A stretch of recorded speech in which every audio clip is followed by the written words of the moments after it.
Chapter 795. After eating, Chu Qingyan wanted to go back and lie down for a while, but it was a pity that some people didn't want her to be comfortable. As soon as she came out of the large ice cube's courtyard, the palace maid waiting outside came up to greet her.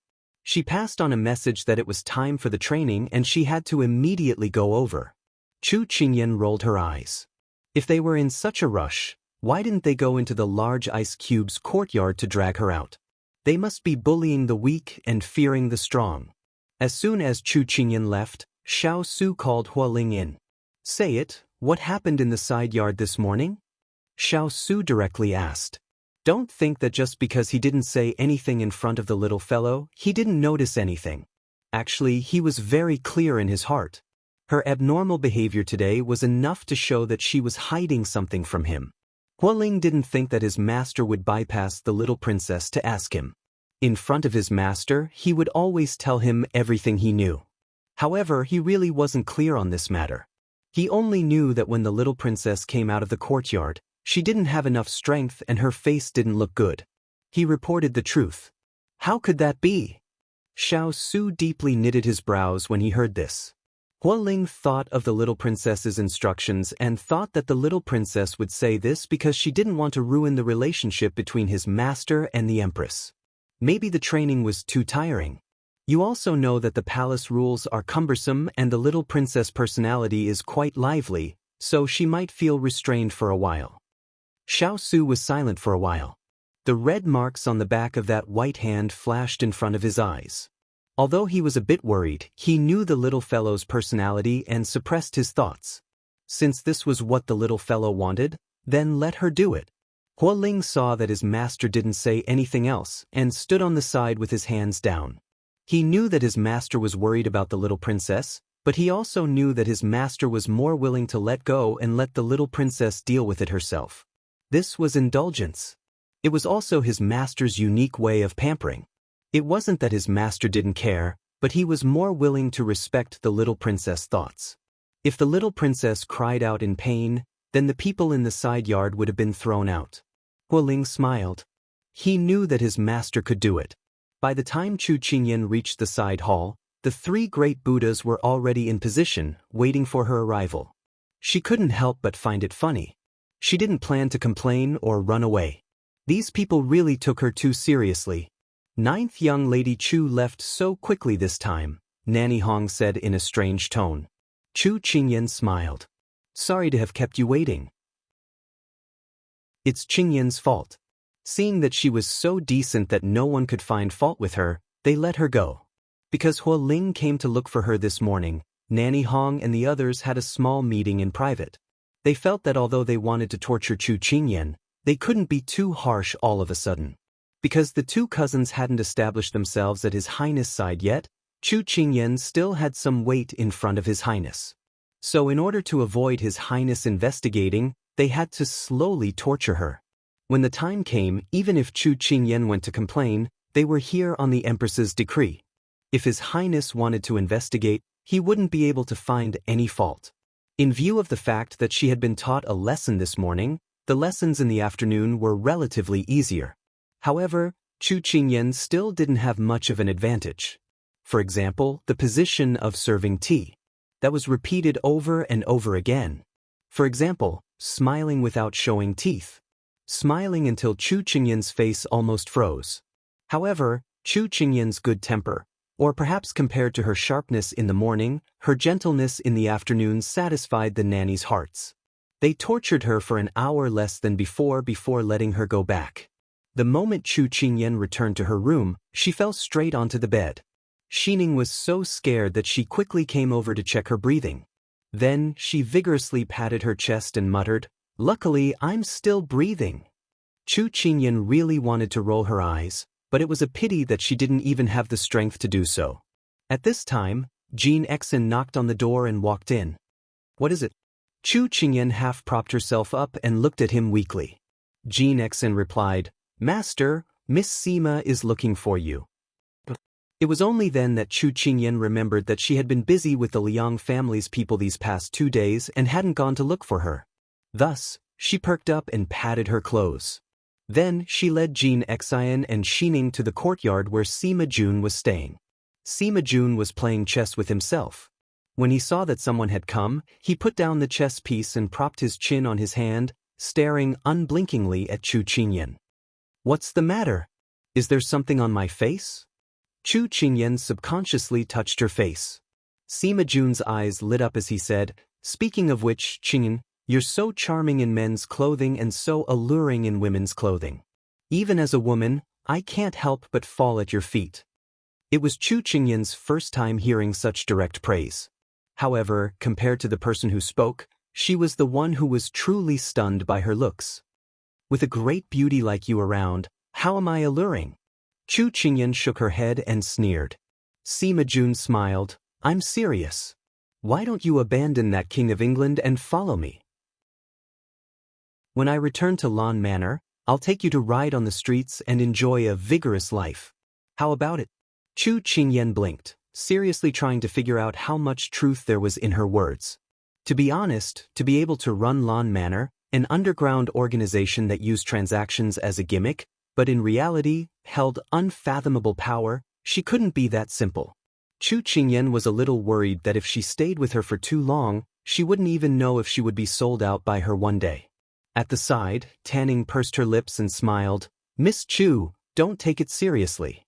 My master is just crazy in front of people." After saying that, Tanning received a big roll of her eyes from her master. Chu Qingyan watched the two interact and suddenly smiled. At this moment, they could be trusted. "Why did you call me over?" Chu Qingyan asked directly. Sima Jun raised her chin and pointed at the chessboard. Chu Qingyan didn't understand. Sima Jun then explained, "I'm not bored, so I called you over to relieve my boredom. Come, pick a color and let's play chess." Chu Qingyan pursed her lips.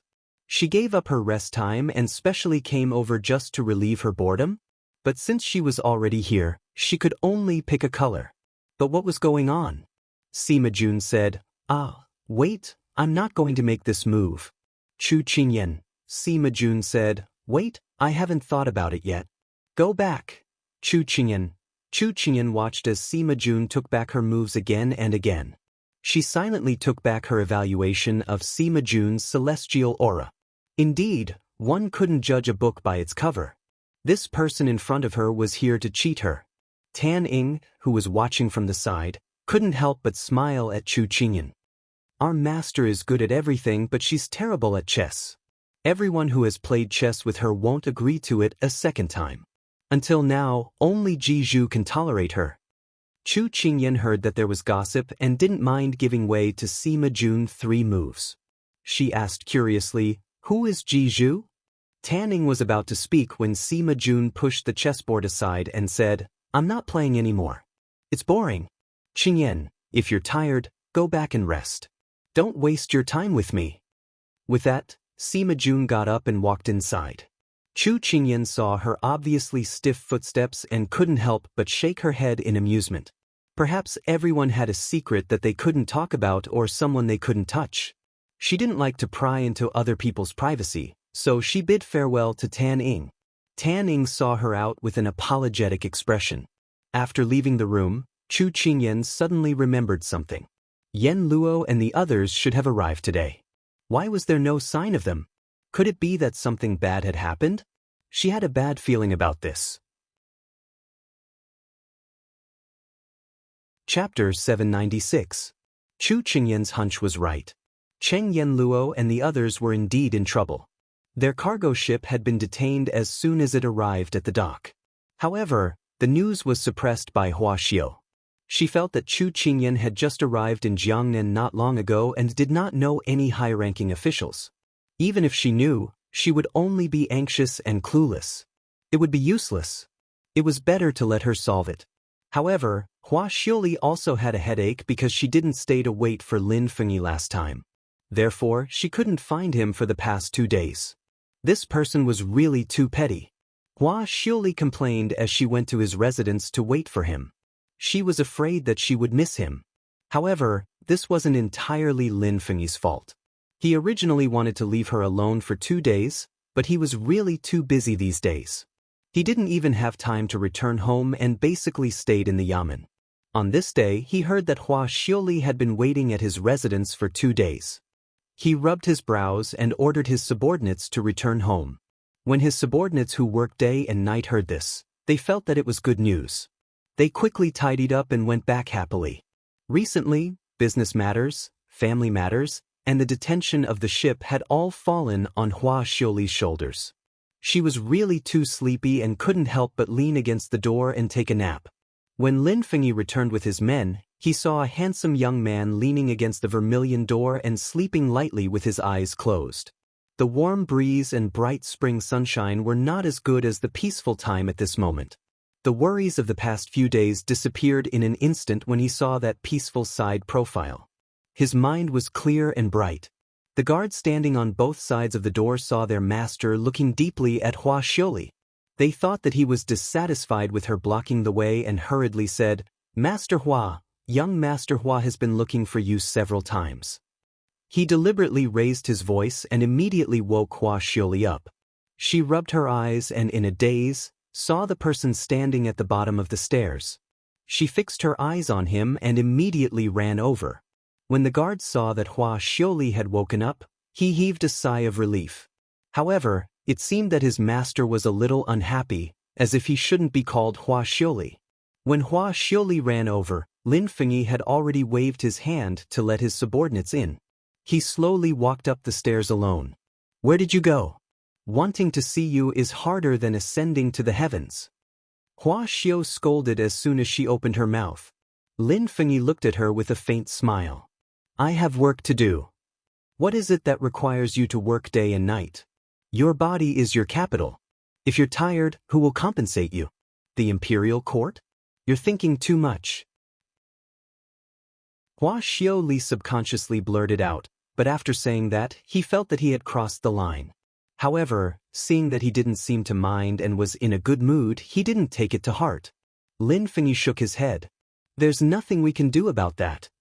Hua Xiuli saw that he didn't want to listen, so she could only give up. She wanted to open the door and ask about the ship, but when she looked at the sky, she couldn't help but swallow her words. She hadn't entered the door yet. If she said something wrong and was thrown away by him, then she wouldn't be able to do anything. Thus, she said, "It's already evening. Have you eaten?" Lin Fengyi stepped through the door. Hearing her words, the corners of his lips curled up subtly. "But, you're treating? You're thinking too much. Of course I'm here to freeload." Hua Xiuli followed him through the door. Only then did she reveal her true colors and smile. Lin Fengyi raised his brows. "I'm a miser. I don't have anything to treat you to. I'll eat whatever you eat. I don't believe that your chef will mistreat you." Because she had been leaning against the door for too long, she was a little numb. Hua Xiuli walked slowly. Lin Fengyi noticed that she was walking strangely, so he slowed down to wait for her. He didn't know when it started, but he started to learn to accommodate her. Lin Fengyi was frightened by his own thoughts. He couldn't help but quicken his steps. However, he was pulled back by a small force. He turned his head and saw that pitiful little face. "Wait for me. My legs are numb." Lin Fengyi pursed his lips, but didn't say anything. Thus, Hua Xiuli was like an octopus that almost clung onto him. The two of them walked all the way, causing the servants in the residence to widen their eyes in shock. After entering the courtyard, Lin Fengyi left her alone to change his clothes. She paced around the courtyard alone, thinking about how to say something to make Lin Fengyi release her. Originally, she thought that it was just a matter of one sentence from him. However, the news that she heard in the past 2 days was that the seizure of the cargo ship was not a small matter. It involved many hidden matters. There were many different opinions, so she was afraid that if she said something wrong, she would be caught. That would be bad. When Lin Fengyi walked out refreshed, he saw Hua Xiuli standing in the garden in a daze. Large blooms of purple scattered behind her. The flowers were more fragrant than the person, but the person was prettier than the flowers. It was a large field of lavender flowers. Lin Fengyi stared at her side profile and couldn't help but soften his stiff facial lines. His entire person was really as warm as the spring breeze. Hua Xiuli sensed his presence and couldn't help but turn around. At this moment, There was still a lingering look of confusion on her face. You don't visit a temple without a cause. Speak, what's the matter? Lin Fengyi walked past her and walked towards the pavilion among the flowers. He then lifted his clothes and sat down. Hua Xiaoli followed him obediently. When she heard his question, she thought about it and felt that it wasn't the right time. She said, "What's the matter? Wait until the food is served. Let me tell you, a few days ago, I had someone send you a bottle of 100-year-old wine. I heard from the housekeeper that you haven't touched it. I already had him bring it over. Why don't we drink a few cups today?" Lin Fengyi's gaze slid past her attentive expression. Coincidentally, the housekeeper had brought the servants over with the dishes. In his hand was the bottle of wine that Hua Xiaoli mentioned. He didn't say anything and narrowed his eyes. This girl had already established a good relationship with the people in his residence? When the housekeeper heard that Hua Xiaoli wanted to drink with his lord, he was very happy. He ordered the servants to prepare several dishes to go with the wine. Hua Xiaoli was cheerful and had a sweet mouth. Everyone in the residence liked her. Moreover, she was the only one who could make his lord so angry and make him have the emotions that his age should have. He couldn't help but be grateful to her. However, when the housekeeper put down the wine bottle, he realized that his lord was looking at him with a somewhat frightening gaze. He immediately slipped away. Hua Xiaoli removed the cork from the bottle and filled their cups with wine. Then she raised her cup high and said to Lin Fengyi, "Come, let's toast to today's meal." Lin Fengyi was speechless. What a good reason. Hua Xiaoli didn't wait for Lin Fengyi and drank 2 cups herself. The aged wine was a little sweet but not too strong. Moreover, she had been thirsty and hungry for half a day, so she drank too much. After a few cups, she was gorgeously drunk. Lin Fengyi raised his cup and looked at her drifting gaze. He couldn't help but feel a headache. If he had known, he wouldn't have asked the housekeeper to bring the wine. At this moment, Hua Xiaoli started to speak. She propped up her chin and said with misty eyes, "Lin Fengyi, seeing that you're all alone, how about I send you a few beauties? Then, how about you promise me one thing?" Lin Fengyi's gaze instantly became dangerous. Chapter 797. After being an official for so many years, or rather as he had been promoted, there were many people who wanted to curry favor with him and ask him to do things for them. The usual method was to send gold, silver, and jewels to women. It could be said that this was the first time Hua Xiaoli had been so straightforward. Her eyes were blurred as she propped up her chin. She was innocent and not pretentious as she calmly told him what she was thinking. "Lin Fengyi, seeing that you are all alone, how about I send you a few beauties? Then, how about you promise me a condition?" Lin Fengyi's gaze was locked onto her body. His usually elegant smile slowly revealed a hint of playfulness. If Hua Xiaoli was sober, she would immediately jump 3 feet away. Normally, when Lin Fengyi revealed such an expression, it meant that he was in a bad mood and the person who made him unhappy would be unlucky. Unfortunately, Hua Xiaoli was completely drunk at this time and did not realize that something was wrong. Instead, she looked at him very persistently, waiting for his answer. Lin Fengyi smiled. His smile made one's hair stand on end, but Hua Xiaoli did not notice. "How do you know that I am all alone?" Hua Xiao didn't suspect anything. She switched from one hand to 2 hands to support her heavy head. She answered every question, "Because in your mansion, other than the housekeeper and the attendants, you don't have a single relative. Also, I heard people say that you lost your parents when you were young and were raised by the servants in your mansion." Lin Fengyi's lips curved into a cold smile. There were some words that Hua Xiaoli did not dare to say normally, but now that she was drunk, she continued fearlessly, "Also, your temper is so bad that the officials under you are all in awe of you. They are respectful but not close. Also, you are so petty, who would be willing to be friends with a miser? Only what? Only I am willing to be friends with a bad person like you." Hua Xiaoli muttered to herself. Lin Fengyi had already planned to throw her back, but when he heard her soft murmur, he could not help but be stunned. "I have no parents, no close friends, and no loyal subordinates. Just like you said, my temper is bad and I am not generous. Why are you still willing to be friends with me?" Lin Fengyi looked at the drunk and naive girl and could not help but smile slightly. Hua Xiaoli blinked a little awkwardly. I don't know. Perhaps her naive appearance pleased Lin Fengyi. He let go of the cup in his hand and wanted to raise his hand to call someone to take this drunk person away. Although Drunken Flower Sleeves was drunk, she was still very quick-witted at the crucial moment. When she saw Lin Fengyi's movements, she immediately stood up and threw herself at Lin Fengyi. She originally wanted to press down on his hand, but unfortunately, she used too much strength and her whole body fell on him. Lin Fengyi was afraid that she would fall, so he reached out to catch her and hugged her tightly. And to him, Hua Xiaoli, but Hua Xiaoli. However, Hua Xiao was clinging to him tightly, and the servants were standing far away from the pavilion. No one saw this scene, but Lin Fengyi could not call for people in this situation. Even if he did not care about his own face, he had to care about Hua Xiao's reputation. He had no choice but to coax her. Get up first. Let's talk slowly. Because she was used to negotiating with others, she was still shrewd even when she was drunk. She refused to give up and said, No, I won't fall for your trick. Lin Fengyi was helpless. At this moment, Hua Xiao raised her head to look at him and suddenly reached out to hold his face. Lin Fengyi was shocked by her sudden action. When he reacted and was about to pry her hand away, he heard her say, I'm sorry. Why are there two Lin Fengyis? Stop shaking me. I'm dizzy. Change back. Lin Fengyi was speechless. Hua Xiaoli, stop messing around. Get down.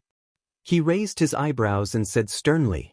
Unfortunately, he was entangled by Hua Xiaoli like an octopus and had no prestige to speak of. Hua Xiaoli did not give up.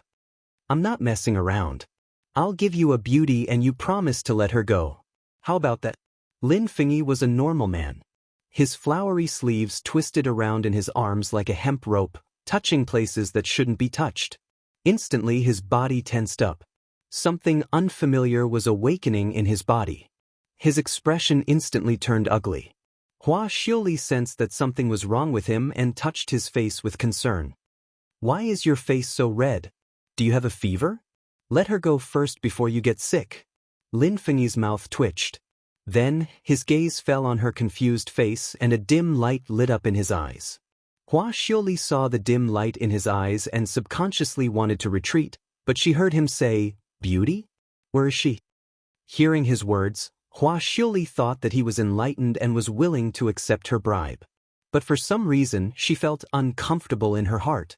How could he so easily agree to her and accept the person she gave him? Did he often accept bribes like this on a daily basis? Lin Fengyi saw that she was not speaking and her expression was changing.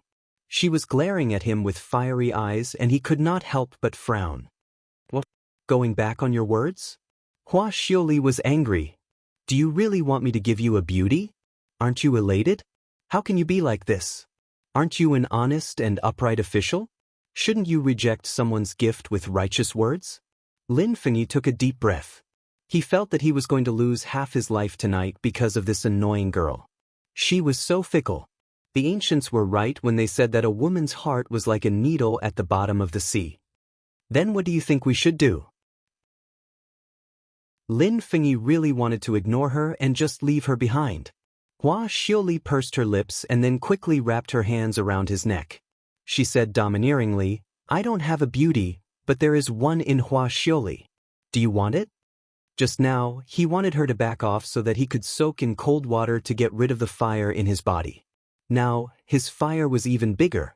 Lin Fengyi narrowed his eyes and leaned closer to her. His tone was very dangerous as he whispered in her ear, Are you serious? When night fell, Chu Qingyan felt that something was wrong. She sent someone to the Hua family to find Hua Xiaoli. However, she did not receive any news. Instead, she received Hua Xiaoli's servant, Afu. His master had previously instructed him to tell Chu Qingyan the truth if she asked. Thus, Afu told Chu Qingyan everything about the cargo ship being detained. After listening, Chu Qingyan nodded with a dark expression. It was similar to what she had expected. Then where is your master now? My master went to official Lin's residence to discuss something with him, Afu immediately replied. Chu Qingyan looked at the sky. She felt that something was wrong to go and find Lin Fengyi at this time. My master and official Lin are friends. Young Master Chu, please don't think too much. Ah Fu could tell what Chu Qingyan was thinking and immediately explained. Chu Qingyan nodded and said, "Then tell me, why didn't you tell me that something happened to the cargo ship?" Ah Fu replied, "My master was afraid that you would be worried and wanted to resolve the matter personally before reporting everything to young Master Chu." I see. Chu Qingyan suddenly understood. As expected, she had found a very reliable and trustworthy partner. However, Chu Qingyan was still puzzled. Then how does your master intend to persuade official Lin to let you go? Ah Fu shook his head. This servant doesn't know either. However, my master must have his own way. Young Master Chu, please don't worry. Chu Qingyan could only nod. She probably did not expect that Hua Xiuli's plan was to send her to be eaten. Chapter 798. Are you serious? Lin Fengyi knew that Hua Xiuli was usually daring, but not to this extent. However, he knew that she was already drunk. If she was sober, she would not say such a thing. Thinking that it was rare to see Hua Xiuli like this, Lin Fengyi had the intention to tease her. When Hua Xiuli heard this question, she immediately patted her chest and snorted, "Hey, why don't you investigate? Am I, Hua Xiuli, the kind of person who speaks carelessly? A gentleman's word is as good as a whip. You don't need to doubt my authenticity." A gentleman? Lin Fengyi chuckled and looked her up and down, from her red cheeks to her bright red lips, and then from her jade neck to her undulating curves. Lin Fengyi originally only wanted to tease her, but when his gaze landed on the place where it should not land, he felt the complicated feeling in his body start to surge again. He instantly shifted his gaze away pathetically. At this time, Hua Xiuli's nerves were very careless. She was still twisting in his arms recklessly, so much so that he almost could not suppress the fire in his heart. "Lin Fengyi, you don't believe me." Hua Xiuli used all her strength to grab his collar and climb up, trying to get closer to him, wanting to argue with him. The fragrance of the wine mixed with a young girl's natural body fragrance suddenly floated into his nose. Lin Fengyi's blood surged, and he was about to lose his patience. "All right, as you wish." He spat out these words from between his teeth. Then, he suddenly stood up with her in his arms and quickly walked towards his courtyard. Hua Xiuli was suddenly picked up by him and almost twisted her neck. She quickly reached out to wrap her arms around his neck and complained, "Do you know how to have tender feelings for the fairer sex?" Lin Fengyi looked at her in annoyance, but still lifted her up a little so that she could lie more comfortably. Because the master of the household had not rested yet, the servants were still working diligently at their respective posts. When they suddenly saw the usually calm and composed Sir carrying someone over, they were so shocked that they did not know how to sweep the floor, water the flowers, or wipe the windows. Their eyes were wide open. "What are you all standing there for?" After Lin Fengyi walked past, the butler happened to walk over and saw everyone's stunned expressions. He could not help but scold them. One of the servants clearly had not regained his senses. "Butler, this servant saw Sir carrying a youth over. Do you think Sir is gay?" As soon as he finished speaking, the butler hit the servant's head. "What are you talking about? Sir is a male and likes females. That is the young master of the Hua family. Be careful, or I will deduct your monthly salary." The servant hurriedly waved his hands and ran off. The steward looked at the end of the path, stroked his beard, and smiled so widely that his molars couldn't be seen. The Lin family is finally going to have an heir. I have to quickly prepare the betrothal gifts. My lord is still young and doesn't know anything. I have to be prepared. What do you buy? What do you there? The butler nagged along the way. His footsteps were so vigorous that it was hard to tell that he was already an old man. Lin Fengyi did not know that the butler who had raised him since he was young had already started to arrange his child's future life. He kicked the door open and turned around to bring the person in his arms in. Walking to the bed, Lin Fengyi put her down. When Hua Xiu touched the soft bed, she was like a rabbit touching the grassland. She started to roll all over the bed. Lin Fengyi held his forehead and then grabbed her hand to hold her in place. He then lifted the blanket at the side and wrapped her tightly in it. He then sternly reminded her, "Don't move. Be a good girl and sleep." Xiao looked at him with her big eyes. Her gentle eyes were filled with innocence. "What about you?" Lin Fengyi wanted to hold his forehead again. He had carried her to his room in a moment of dizziness. However, he did not clean the guest room. If he asked the servants to tidy up another room, he would probably torment her for a long time. Thus, Lin Fengyi did not regret putting her here. "I'll sleep in the study. The study must be very hard. You won't be able to sleep comfortably. My place is very soft. Come up. I can share half of it with you." Xiao moved a little closer to him and blinked at him. Lin Fengyi took a deep breath. He felt that it was necessary to teach her a lesson. "Xiaoli, do you know how dangerous it is to say such things to a healthy adult man?" "Dangerous?" Xiaoli did not understand. "Are you saying that you will harm me?" Lin Fengyi felt that he was really too childish tonight. He actually tried to reason with a drunkard. He flicked her forehead heavily and then stood up. "Sleep well. Don't cause any more trouble. Call the servants if you need anything." He did not have the mood to chat with her here. What he needed most now was a bucket of cold water.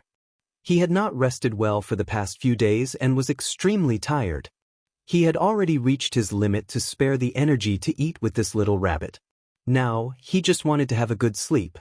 But just as he turned around, the person on the bed jumped up and hugged him from behind. "You can't leave. If you leave, who will let my cargo ship go?" It had to be said that Xiaoli was very professional. Even at this time, she did not forget about her business. "We'll talk about it tomorrow." Lin Fengyi felt a dull pain in his forehead. This fellow was not done yet. No matter how good Lin Fengyi's upbringing was, he was about to collapse because of her. "No, you all say one thing and do another. Who knows, you might disappear tomorrow." Xiaoli did not give up. "Wanna lie to her? No way." The young girl's soft body was tightly pressed against his back. He felt that the scorching temperature was about to burn him. Lin Fengyi broke free from her hands and turned around. His fingertips touched her chin and then he used some strength to lift it up slightly. He narrowed his eyes and his eyes flashed with a dangerous light. "Little rabbit, I'm not Lu Xiaohui. I'm also not Xiao Su. If you want me to stay calm, humph, then don't provoke me. You won't be able to bear the consequences." He originally wanted to scare her. Seeing that she was obviously stunned, he heaved a sigh of relief in his heart. This fellow should be able to calm down now. Unexpectedly, Xiaoli came back to her senses. She raised her hands and wrapped them around his waist. Because she was half kneeling on the bed, it was very convenient for her to do it. Her whole body directly pressed against his. She raised her head slightly and opened her red lips. Her posture was very seductive. "Then what if I insist on provoking you? What can you do to me?" The heat that he had been suppressing instantly broke through his restrictions and reached his lower abdomen because of her words. This feeling almost made Lin Fengyi lose his balance. Following that, he closed his eyes and lowered his head. He met that pair of ignorant and fearless eyes that were filled with bright light. He tightly locked onto her face. The last word was as light as a breeze, but it contained the depth of a storm. "Then as you wish." After saying that, he leaned over and kissed her lips. It was just a natural desire for food and sex.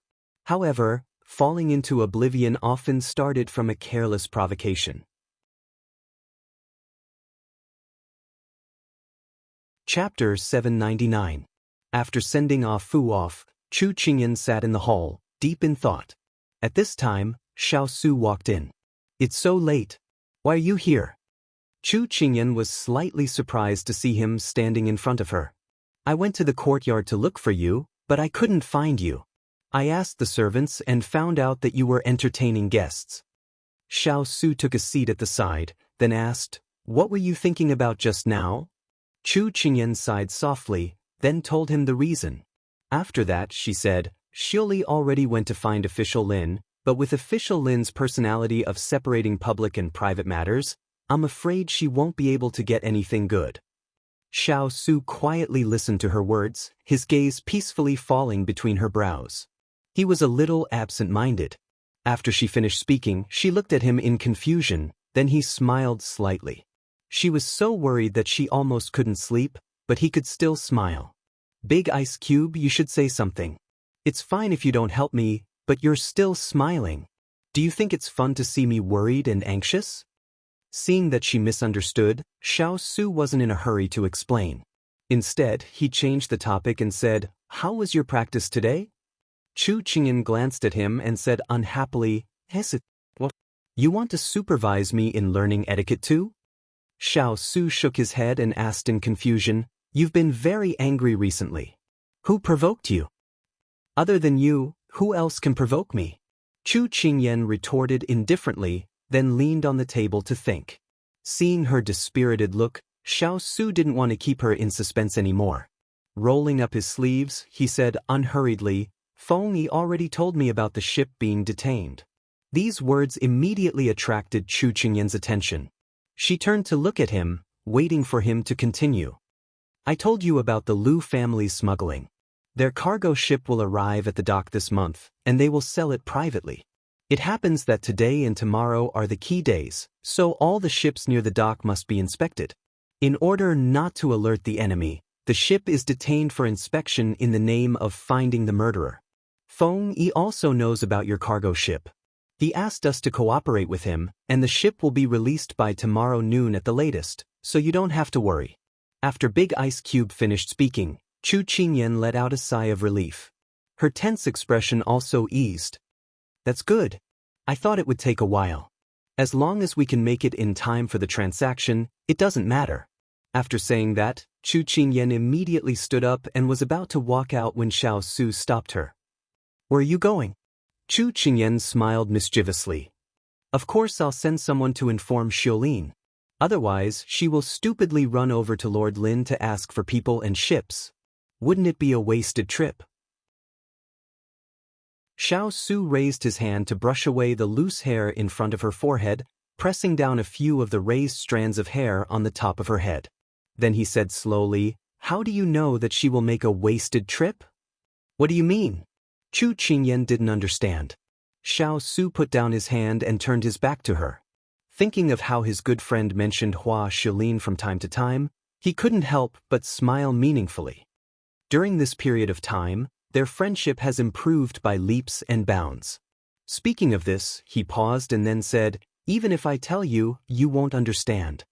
Chu Qingyan jumped in front of him and said unhappily, "What do you mean by I won't understand? I'm not a child." Yes, you're not a child. In a few days your birthday will come. At that time, you will really be an adult." Xiao Su's eyes deepened when he spoke of her birthday. If the little guy was of marriageable age, then the marriage could be put on the agenda. Chu Qingyan nodded in satisfaction. She wanted to say something, but she saw that the person in front of her was deep in thought. She couldn't help but raise her hand to poke his chest, but when she raised her hand halfway, there was a knock on the door.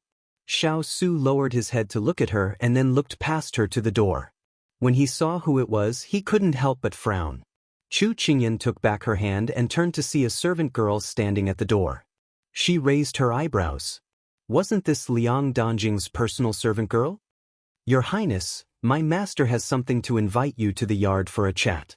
The servant girl bowed and reported. "It's already so late. Let's talk tomorrow." Xiao Su's face was cold as he waved his hand to have her leave. Yes, this servant understands. She left after speaking. Just now, without permission, this servant girl stood outside the door and spoke. Whether it was her words or her actions, they were all very appropriate. It reflected the magnanimity of her young miss as a member of a noble family. Now that she was rejected, the servant girl was neither servile nor overbearing. Chu Qingyan slightly narrowed her eyes. This Liang Danjing was not simple to be able to teach such a servant girl. "Is it appropriate for you to heartlessly reject a beauty's invitation?" Chu Qingyan withdrew her gaze and raised her eyebrows to look at the person beside her. Xiao Su curled his lips. "It seems a bit inappropriate. Then I'll go?" "You dare!" Xiao Su looked at the little fellow in front of him who was scowling and couldn't help but reach out to hold her shoulder. He lightly smiled. "I'm just teasing you." "Teasing me?" Chu Qingyan waved his hand away and glared at him. Unable to take it anymore, she raised her foot and fiercely stomped on his foot. Xiao Su didn't dodge and let her do as she pleased. Then, Chu Qingyan swaggered back to her room with her hands behind her back. After she left, Xiao Su looked at the clear footprints on his boots and couldn't help but shake his head with a smile. The moonlight was warm and the night was getting darker. Lin Manor. Both of them were novices when it came to matters of the bed. So when their necks intertwined, Hua Xiuli collapsed in his arms, panting heavily, her eyes shimmering like water. Lin Fengyi's gaze fell on her alluring lips. As he had sucked too hard just now, he had bitten it. He tenderly raised his hand to caress her dark red lips, but unexpectedly, this action made the person in his arms shrink back and lower his head to meet her embarrassed and angry eyes. "Bite me? Do you think I'm a steamed bun?" Hua Xiuli took advantage of his inattention and pulled him hard. Lin Fengyi was not on guard and was pulled down by her. His entire body lay on the bed. Hua Xiuli flipped over and sat on top of him, intending to return the favor. She lowered her head and fiercely bit his lips. Lin Fengyi twitched in pain. He couldn't follow her, so he hugged her with both hands. Very quickly, their positions changed. Hua Xiuli's world spun and she found that she was the one being pressed down again. Before she could protest, the person on top of her had already leaned close to her. His cool breath sprayed on her face and it was a little itchy. She couldn't help but want to scratch it, but he grabbed her hand. "You shouldn't bite like this," he kindly reminded her. "Then what should I do?" She forgot to move and asked in a daze. "Be good. Open your mouth, I'll teach you." He guided her patiently. Hua Xiuli didn't believe him. He had clearly touched her teeth just now. But she didn't know if it was because his voice was too gentle or something else, but she unexpectedly followed his words. She closed her eyes and slightly opened her mouth to accommodate him. This was the first time he had seen such an obedient Hua Xiuli. Lin Fengyi felt that his heart had been ruthlessly hit. It's better to be obedient after drinking wine, he said to himself and then leaned over her. One hand slowly touched her belt. With a gentle tug, her clothes fell apart. Chapter 800. Inside Liang Danjing's room. Lu Ji, the personal maid who went to find Xiao Su, was standing in front of Liang Danjing. She bowed and said, "Miss, His Highness said it's late and he wants to talk tomorrow." Liang Danjing nodded. "I understand." Lu Ji was puzzled. "Miss, Lu Ji doesn't understand why you want to find His Highness at this time?" Liang Danjing smiled. "I know he won't agree, but I just want to test his bottom line. Since he said it's not suitable at night, then we'll do it during the day. I don't believe that he won't give me face. I'm the Liang family's legitimate daughter, and I was personally sent here by my aunt." Lu Ji understands, but this servant feels that. Lu Ji hesitated. "If you have something to say, say it. Don't hesitate." Liang Danjing looked at her trusted maid and said gently. Lu Ji nodded, her eyes flashing with calculation. This servant feels that it won't be easy to conquer His Highness. His Highness's personality is too cold. If we want to get close to him, it will be very difficult. This servant feels that it's better to use some unusual methods. Liang Danjing shook her head and stood up. After taking a few steps, she turned around again and looked at Lu Ji with bright eyes. "I will not resort to those methods until the very end. Whatever Chu Qingyan can do, I can do it as well. Lu Ji, go and prepare for my meeting with His Highness tomorrow." "But His Highness hasn't agreed yet?" Lu Ji was worried. In her opinion, His Highness wouldn't easily let her miss get close. "Just do as I say. I'll make my own decisions about the rest." Liang Danjing waved her hand and dismissed her. Lu Ji saw that her miss had a card up her sleeve and retreated with relief. When the room returned to silence, Liang Danjing walked to the zither table. She raised her hand and stroked the zither strings, a faint smile in her eyes. Before coming to Jiangnan, she and her sister were summoned to the palace by her aunt. She didn't forget what her aunt said to them. As long as one of them could give birth to her eldest cousin's child, then the Liang family's position would be more stable and their status would rise. But the premise was that they could tie down her eldest cousin's heart. What's so difficult about trapping someone's heart? When she was in the capital, the Liang family's doorstep was almost trampled by matchmakers. She didn't believe that with her talent, her looks, and her character, she wouldn't be able to capture a man's heart. Chu Qingyan's face appeared in her mind. Her lips were slightly curved, and her eyes were no longer as gentle as before. Instead, there was a hint of coldness. All the men in the world were the same. They liked the new and hated the old. Liang Danjing looked at the Guqin as if she was looking at a lover, and then pulled the gauze to cover it. Back in the room, Chu Qingyan was about to ask Xining to prepare a pot of tea when she saw her father sitting in the room, dozing off. Chu Qingyan found it funny. She walked forward and pushed him. "Father, why did you fall asleep here?" Mr. Chu rubbed his eyes and woke up. He looked at his daughter in front of him with sleepy eyes and mumbled, "You don't want your father any more now that you have an upside-down onion." "Father, what are you saying? When did your daughter say that she didn't want you anymore?" She couldn't help but laugh. "Do you even need to say that? Why aren't you back so late? Didn't you go on a date with an upside-down onion? You made me wait here for you for so long. You're bad." Mr. Chu crossed his arms and raised his chin. He harumphed like an old urchin. Chu Qingyan was amused by his behavior. She quickly hugged his arm and said with a smile, "Father, I went to receive my business partner because he came over. Don't think too much." "All right, Father, it's so late. Why are you looking for me?" Mr. Chu nodded in satisfaction, but he pursed his lips and pretended to be troubled. "Father fell asleep and forgot why I was looking for you." Chu Qingyan comforted him. "It's okay. We'll talk about it when Father remembers." Mr. Chu scratched his head. It was annoying that he couldn't remember. He always remembered that it was a very important matter. "Oh right, Kai, where have you been recently? You've been missing the divine snake." "Father, it's the divine dragon that I've been missing." Chu Qingyan corrected him before saying, "Your son-in-law's mother, who is also my future mother-in-law, sent someone to teach me etiquette. I've been learning for the past 2 days." Mr. Chu's eyes lit up. "It's good to learn a little. If it's fun, you can bring Father along." Chu Qingyan couldn't help but frown. "I don't think it suits you at all. It's more fun with little Hai and the rest." Mr. Chu finally calmed down.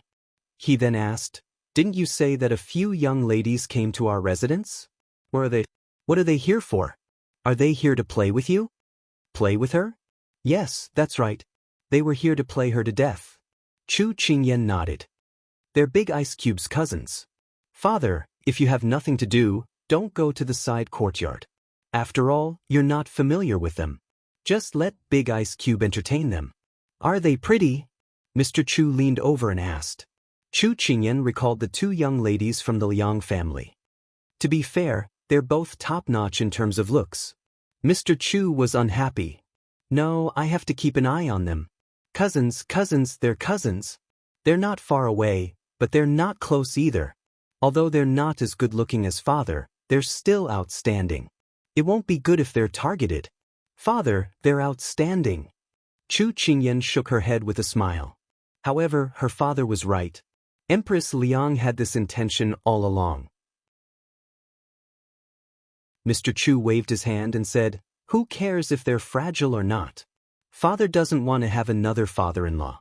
Wait here. I'll go back and discuss with your mother. Let's get Empress Liang as soon as possible so that no one can covet her." With that, Mr. Chu left in a hurry. After taking a few steps, Mr. Chu suddenly remembered that he had come to ask his daughter about her coming of age and whether it was time for her to marry his son-in-law. Forget it. It'll be here in a few days anyway. Chu Qingyan couldn't stop her father at all. She could only shake her head when she heard his incoherent words. Anyway, her father was forgetful. She believed that he would forget everything after a night's sleep. Regarding the matter in her sleeve, since Big Ice Cube had spoken, she wasn't worried anymore. She still had to deal with the 3 big shots tomorrow. Chu Qingyan twisted her neck and prepared to go to sleep. At this moment, under the warm red silk tent, the 2 of them had taken off their clothes. Their ink-black hair intertwined, and their fragrant sweat stained their skin. Under the soft light, their entire bodies glowed faintly. Knowing that it was her first time, Lin Fengyi tried his best to be gentle. However, no matter how careful he was, the person below still started to cry. Although the arrow was on the bow and had to be released, Lin Fengyi still stopped.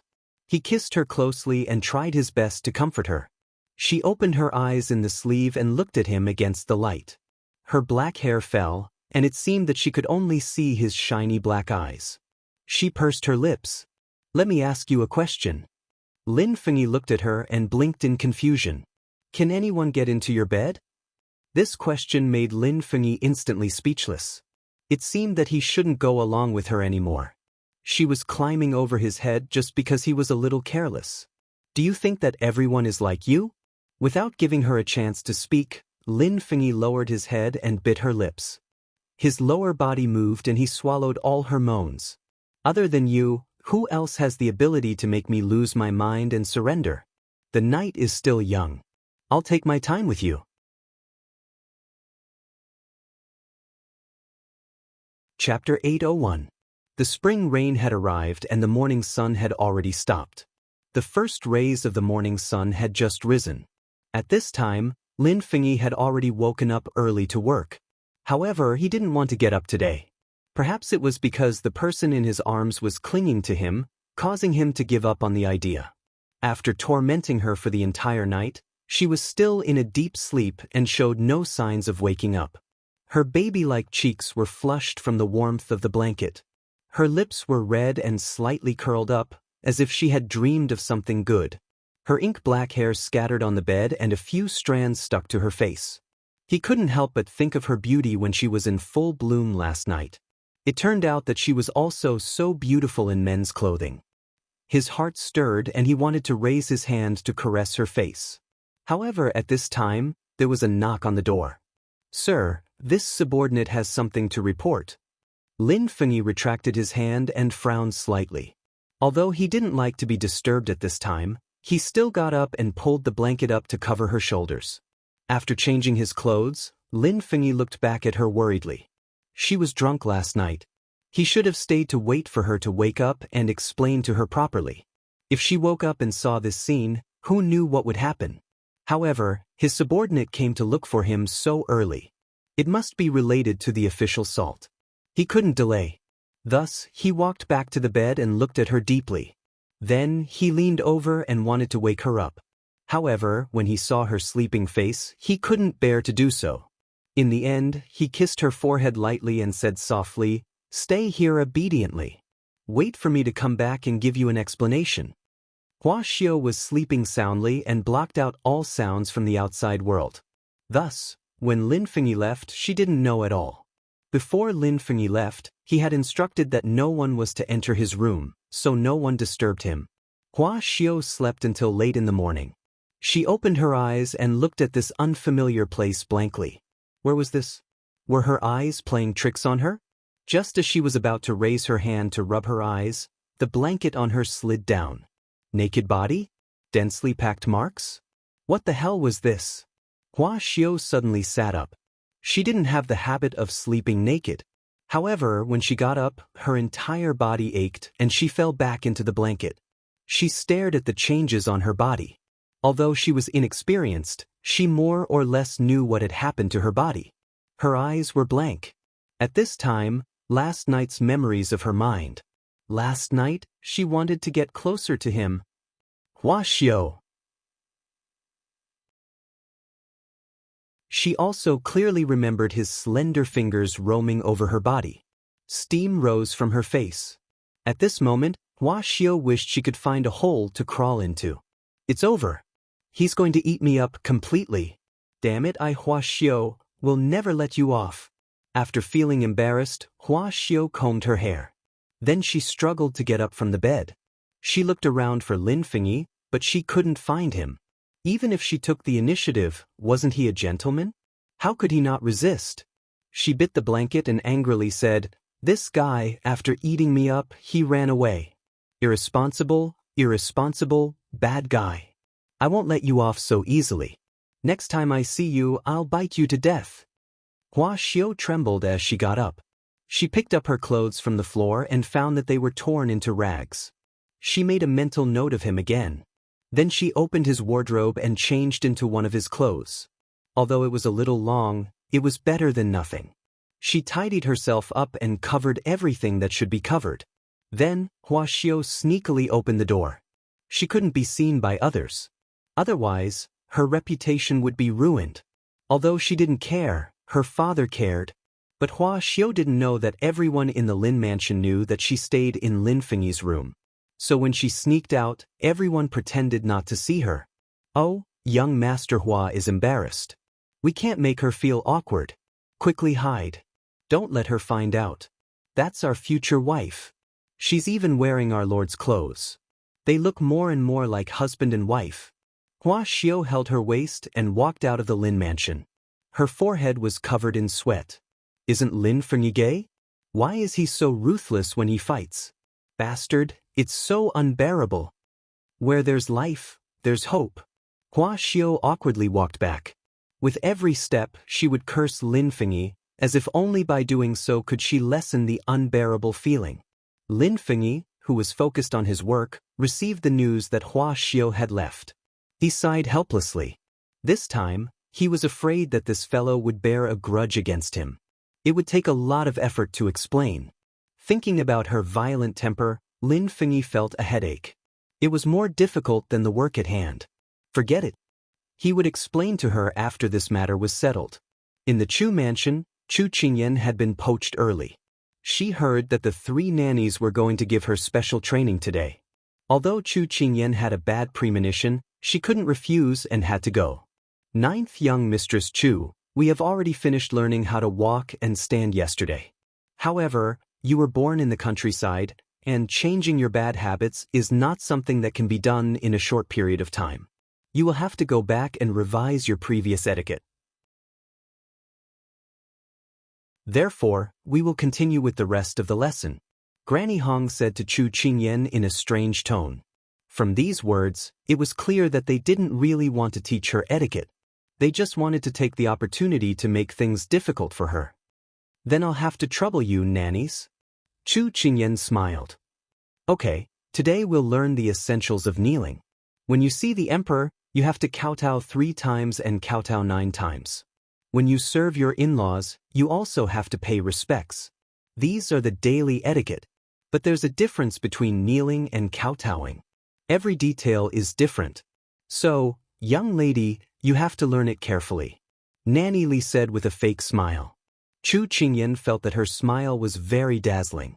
She thought that she would have a hard time today. Then, young lady, please demonstrate the daily kneeling. Nanny Hong said with a cold look.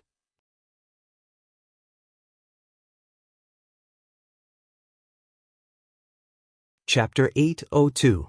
Chu Qingyan frowned, but she did not say anything and knelt down. It seems that 9th Miss Chu is really not from a noble family. She can't even perform this etiquette well. Mammy Li, demonstrate to Miss how to perform the real kneeling ceremony. Mammy Jing said impolitely. Okay. After Mammy Li demonstrated the salute and got up, she turned to Chu Qingyan and said, Miss, watch carefully. Do it again according to my practice. Chu Qingyan looked around at the 3 people and saw that they put their hands in front of their bodies, as if they were watching a good show. She sneered in her heart, you can continue to laugh. You will suffer in the future. She restrained her mocking look and knelt down again. No, your posture is too stiff and the direction of your hands is wrong. Do it again. Mammy Hong waved her hand and said in a very impatient tone. No, your feet are not together. Do it again. The direction is wrong. Do it again. The cold and hard ground hurt a little. It was a spring morning, but Chu Qingyan was sweating. She gritted her teeth and endured it. Since 9th Miss Chu can't get the main points after several times, it's better to kneel like this for 2 or 3 hours and understand the main points. Lulu, you stand here and supervise Mississippi, don't be lazy. Otherwise, you will be disobeying the Empress's decree. Mammy Hong and others bowed to Chu Qingyan condescendingly, and then went into the room to drink tea, leaving Chu Qingyan alone to face the blue stone. Hearing the laughter in the room, Chu Qingyan bent down slightly, and the corners of her mouth were slightly raised in an angle that others could not see. Huoling rushed into the study in a hurry. Master, it's not good, it's not good. Xiao Su was painting at this time. Seeing him so anxious, he could not help but stop the tip of the pen, raised his eyebrows and said, "What happened?" "I heard that the little princess consort was punished by the mamas to kneel. From this morning until now, it has already been several hours." Xining was so scared that she cried. Hualing spoke quickly with a very worried expression. A drop of thick ink dripped from the tip of his nose onto the white paper. In the blink of an eye, it dyed a large black blob, just like Xiao Su's mood at this moment. The bottom of his eyes was like thick ink that couldn't be dissolved, frighteningly black. These people must have eaten a bear's heart and a leopard's gall. He threw down his pen and strode out of the door coldly. Hualing thought that these mamas were going to suffer. They were the people in his master's heart, so he immediately followed after her. At this time, in the side courtyard, Xining, who was standing at the side, saw her master's face getting paler and paler. She couldn't help but sob, "Master, let's not kneel anymore. We don't need to learn this rule anymore. Let's go back." Chu Qingyan shook her head. "Be good. Stand aside and don't say anything." "I'm fine. Your face is already this pale, how could you be fine?" Xining shook her head in disbelief and went forward to pull her up. But at this time, the three mamas who had received a report from outside aggressively came out. "You cheap wench, don't you know that your master is learning the rules? Move aside for me." Mammy Hong pointed at Xining and shouted. "Xining, be good and go back." Chu Qingyan was afraid that these people would vent their anger on Xining, so she immediately urged her in a low voice. Seeing her master being bullied like this, Xining did not care about anything else. She angrily glared at the people in front of her and hatefully said, "My master has been kneeling for so many hours and you still want her to keep kneeling. You're going too far. If you're dissatisfied with my master, you can come at me, Xining. I'm even willing to kneel for several hours. Please let my master go." Xining. Chu Qingyan never thought that the always timid Xining would not be afraid of power to stand up for her. Her eyes became hot and she could not say anything. She actually dares to go against her master. It really is a servant raised by a master. Lu, fiercely slap her. Let's see if she dares to speak rudely again. Granny Hong ordered Lu. She had come to Jiangnan to teach Chu Qingyan a lesson on behalf of the empress. Now, she would start with Chu Qingyan's trusted servant girl. She wanted to see if Chu Qingyan would still behave. Chu Qingyan immediately said, "Mammy Hong, Xining is young. If she offends you, please forgive her. Great people don't hold grudges for petty people. Don't argue with her." After that, she winked at Xining to let her be obedient.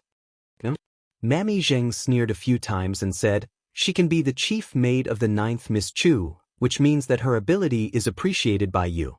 In this case, she doesn't care about her luck and dares to contradict us. It can be seen that she has no manners at all. Today, if I don't teach her for you, if she offends you in the future, you will be implicated in the future. So you'd better watch aside. I am not only teaching you the court etiquette, but also teaching you how to discipline your servants." Chu Qingyan narrowed her cold eyes and said, "Mammy Zheng, today I am here. I won't let you hurt the people around me. If you insist on punishing her, you can punish me. It's my fault for not being strict with my servants. I am responsible." She knew that these people came from the palace and the means of punishing people were quite exquisite. They knew how to beat people without leaving a trace but could make the victim feel unbearable pain. Xining had been with her since she was a child.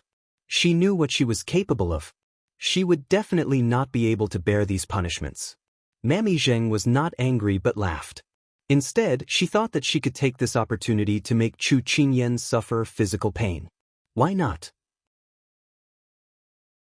It's really a deep affection between the master and the servant.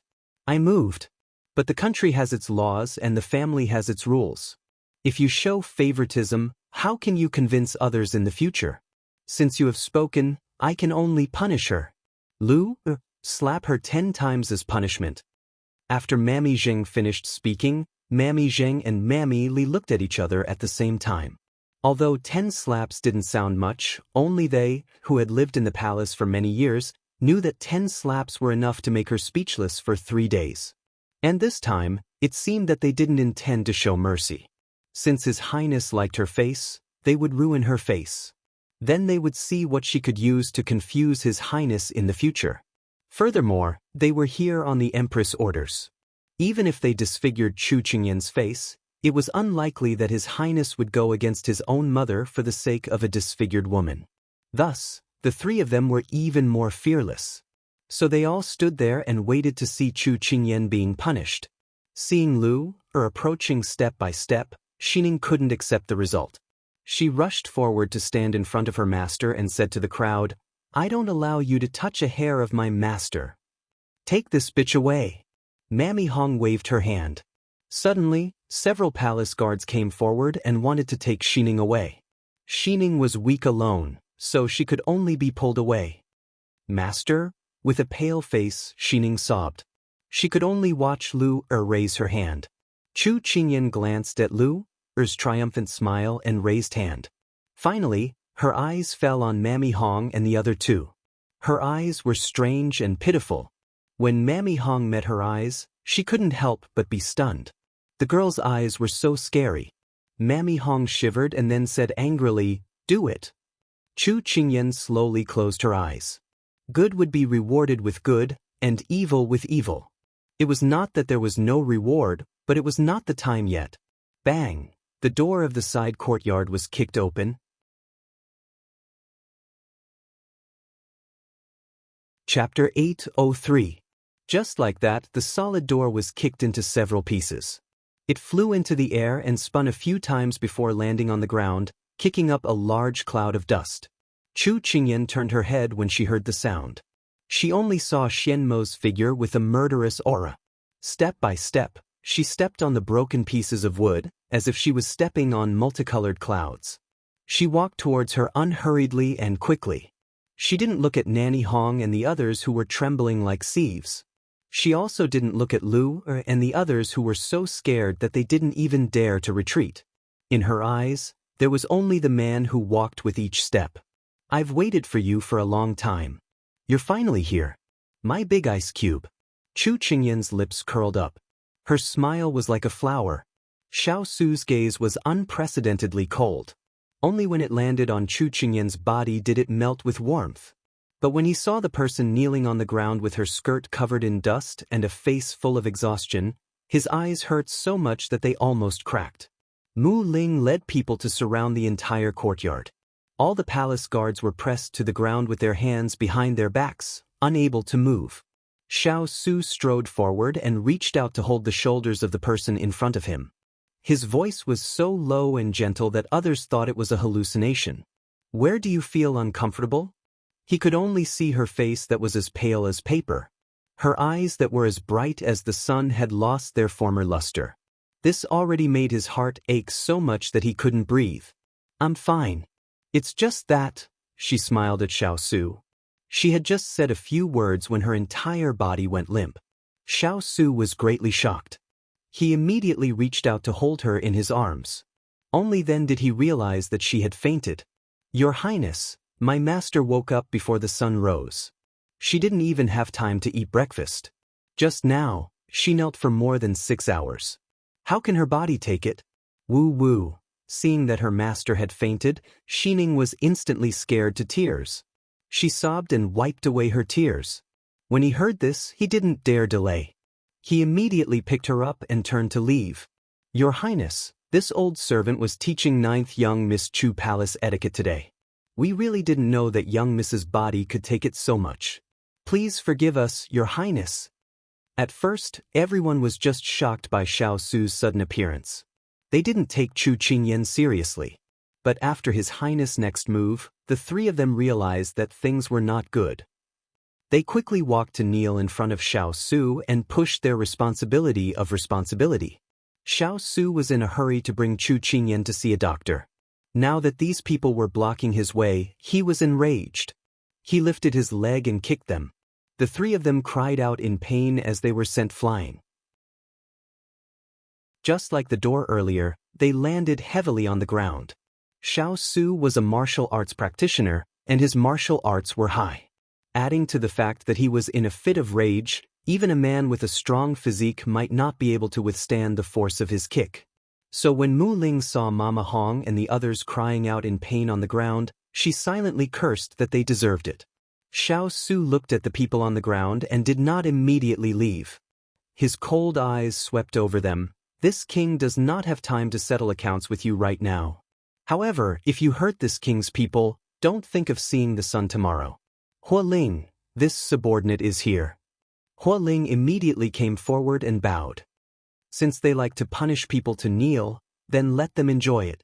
Without this king's orders, no one can get up. Xiao Su gave a cold snort and left with large strides. The crying mamas immediately stood up when they heard this. They wanted to beg for mercy, but they were stopped by Xiao Lai Chi. Your Highness, this old servant has been wronged. Your Highness, please have mercy. Hua Ling walked in front of them with a mocking expression. Touching people you shouldn't touch, you must be tired of living. Even his master could not bear to touch his little princess consort.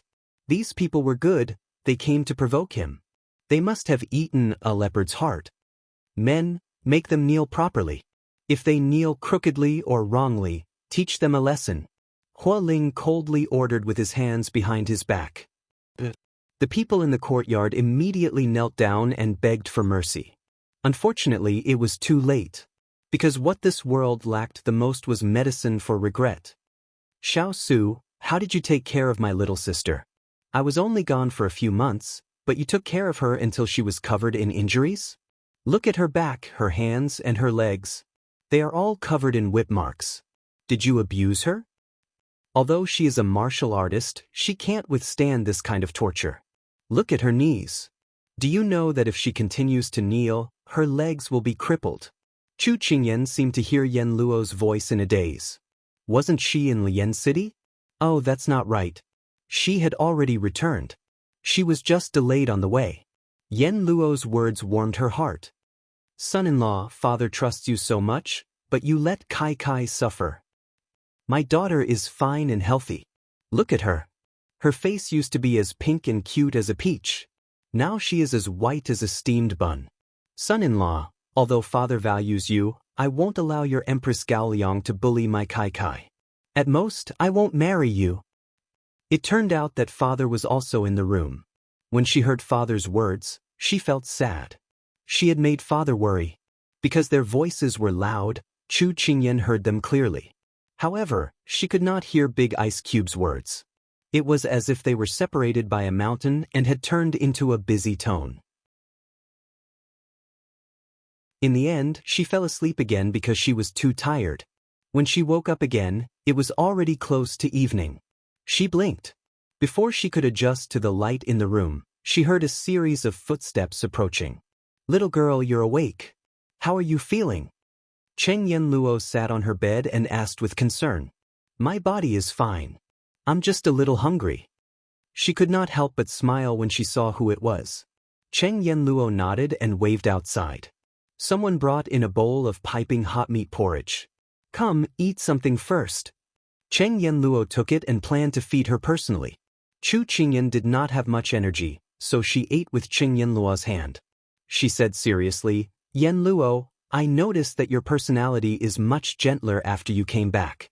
Did you go through some training? Xining covered her mouth and snickered. Master, you didn't see how Miss Chung pointed at His Highness and scolded him today. She was so impressive. Chu Qingyan recalled what she had heard when she was unconscious. She did not expect it to be true. Big Ice Cube was really badly scolded by them. She could not help but smile. You scolded Big Ice Cube? Shouldn't I scold him? I know he'll avenge you, but I want him to be even angrier. My little girl, you've been tortured to this extent in just a few days. You may be able to take this lying down, but I can't. Cheng Yen Luo was so angry that she was about to spit out smoke from her eyes, ears, nostrils, and mouth.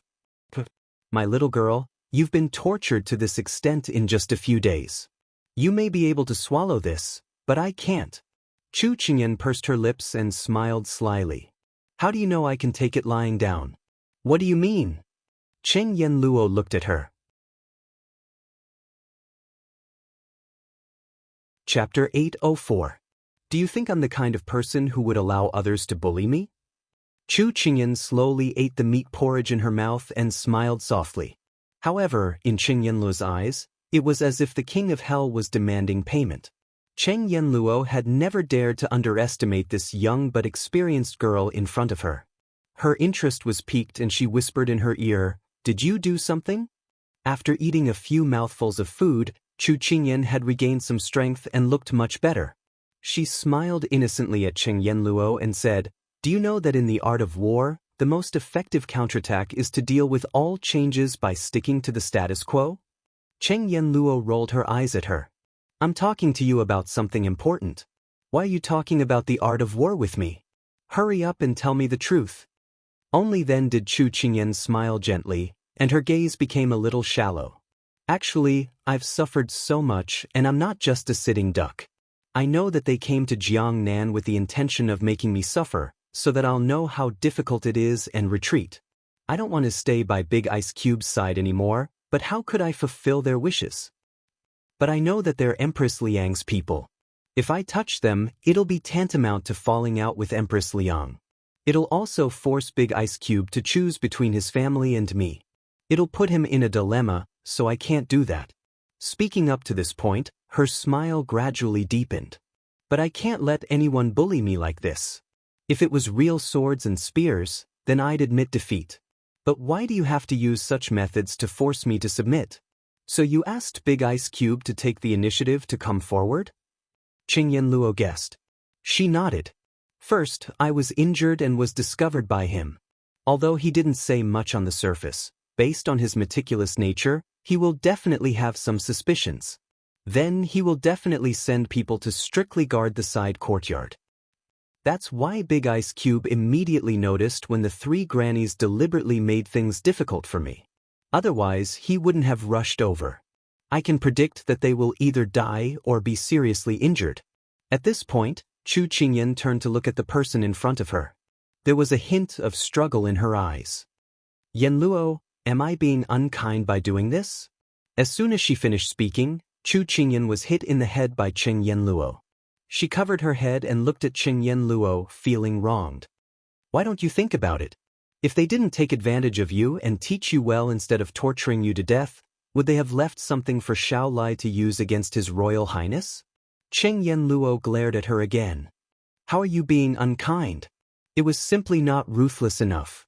If it were me, I would have already sent them to heaven with a needle. Ahem, you are a doctor, not a butcher." Chu Qingyan could not help but remind him. "So what if he's a doctor? If people don't offend me, I won't offend them. If people offend me, I won't spare them. I also have a temper." Cheng Yanluo raised her head slightly and said rudely. Chu Qingyan could not help but look helpless, but her eyes were very firm. "You're right. Those people deserve the punishment they deserve." She did not deliberately cover up the scars on her hands. She knew that Big Ice Cube would definitely pay attention to Nanny Hong and the others. She also knew that Nanny Hong and the others would not let her have an easy time. Therefore, everything that happened today was the result of yesterday's cause. She did not plan it, but secretly added fuel to the fire. But she did not regret it. There was no fairness in this world.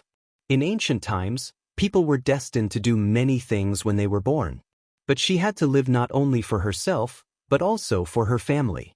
Although she was not born in a noble family, she could not be easily trampled on by anyone, not even the noble mother of the nation. Since she could not do it herself, she would let Big Ice Cube do it for her. At dusk, Nanny Zheng and the others threw themselves at the feet of Xiao Su. At this time, they had been kneeling in the cold wind for more than 6 hours. They had not eaten for 2 meals, so they were tired, painful and hungry. "Your Highness, I just wanted to correct 9th young Lady Chu's etiquette. If there is anything inappropriate, I will admit it. But I have no intention of harming the young lady. Your Highness, please understand," Nanny Li said with tears in her eyes. "Huoling, slap her in the face." Xiao Su said indifferently. Huoling immediately stepped forward and slapped Nanny Li in the face, which made her stunned. "Your Highness, what did I say wrong?" Nanny Li didn't know what happened. She was so scared that she trembled and spat out blood. Xiao Su coldly looked at her, but Hua Ling on the side replied, "You all follow the Empress, so you should be very clear on titles, so you should call her Princess Consort and not ninth young Miss Chu. Master didn't argue with you before because you've served the Empress for so many years. Master didn't argue with you before because you've served the Empress for so many years." Just because of a title, His Highness had ruthlessly attacked Mammy Hong and Mammy Zheng looked at each other and saw the shock in each other's eyes. His Highness was going to make a move on them. The two of them who had maintained their status immediately bowed to Xiao Su and said, "Your Highness, please spare us. We old servants didn't mean to hurt the Princess Consort." "You didn't mean to?" Xiao Su said coldly. "If you didn't mean to, you let Ayan fall ill in bed. If you meant to, wouldn't she die? How dare you?"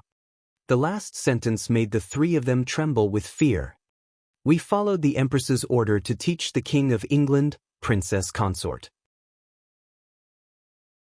"Your Highness, you can't punish us casually."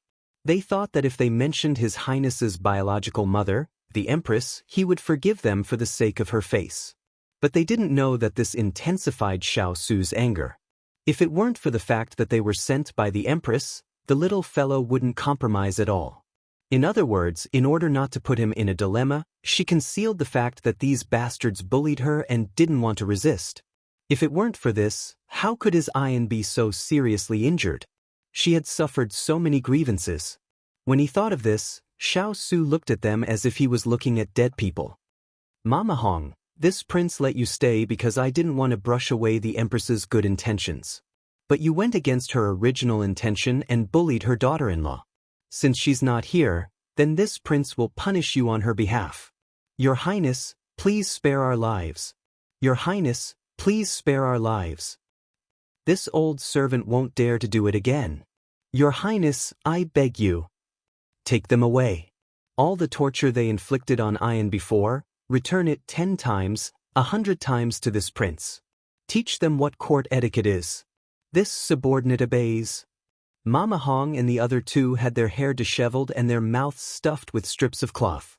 They struggled to be dragged away, and all the palace servants who followed them to Jiangnan were also taken away. Soon, they heard the sound of the whip hitting the skin, as well as painful cries. Xiao Su stood in the courtyard with his hands behind his back, his eyes as cold as ice. "Empress Mother, you actually laid your hands on Ayan. I will remember this."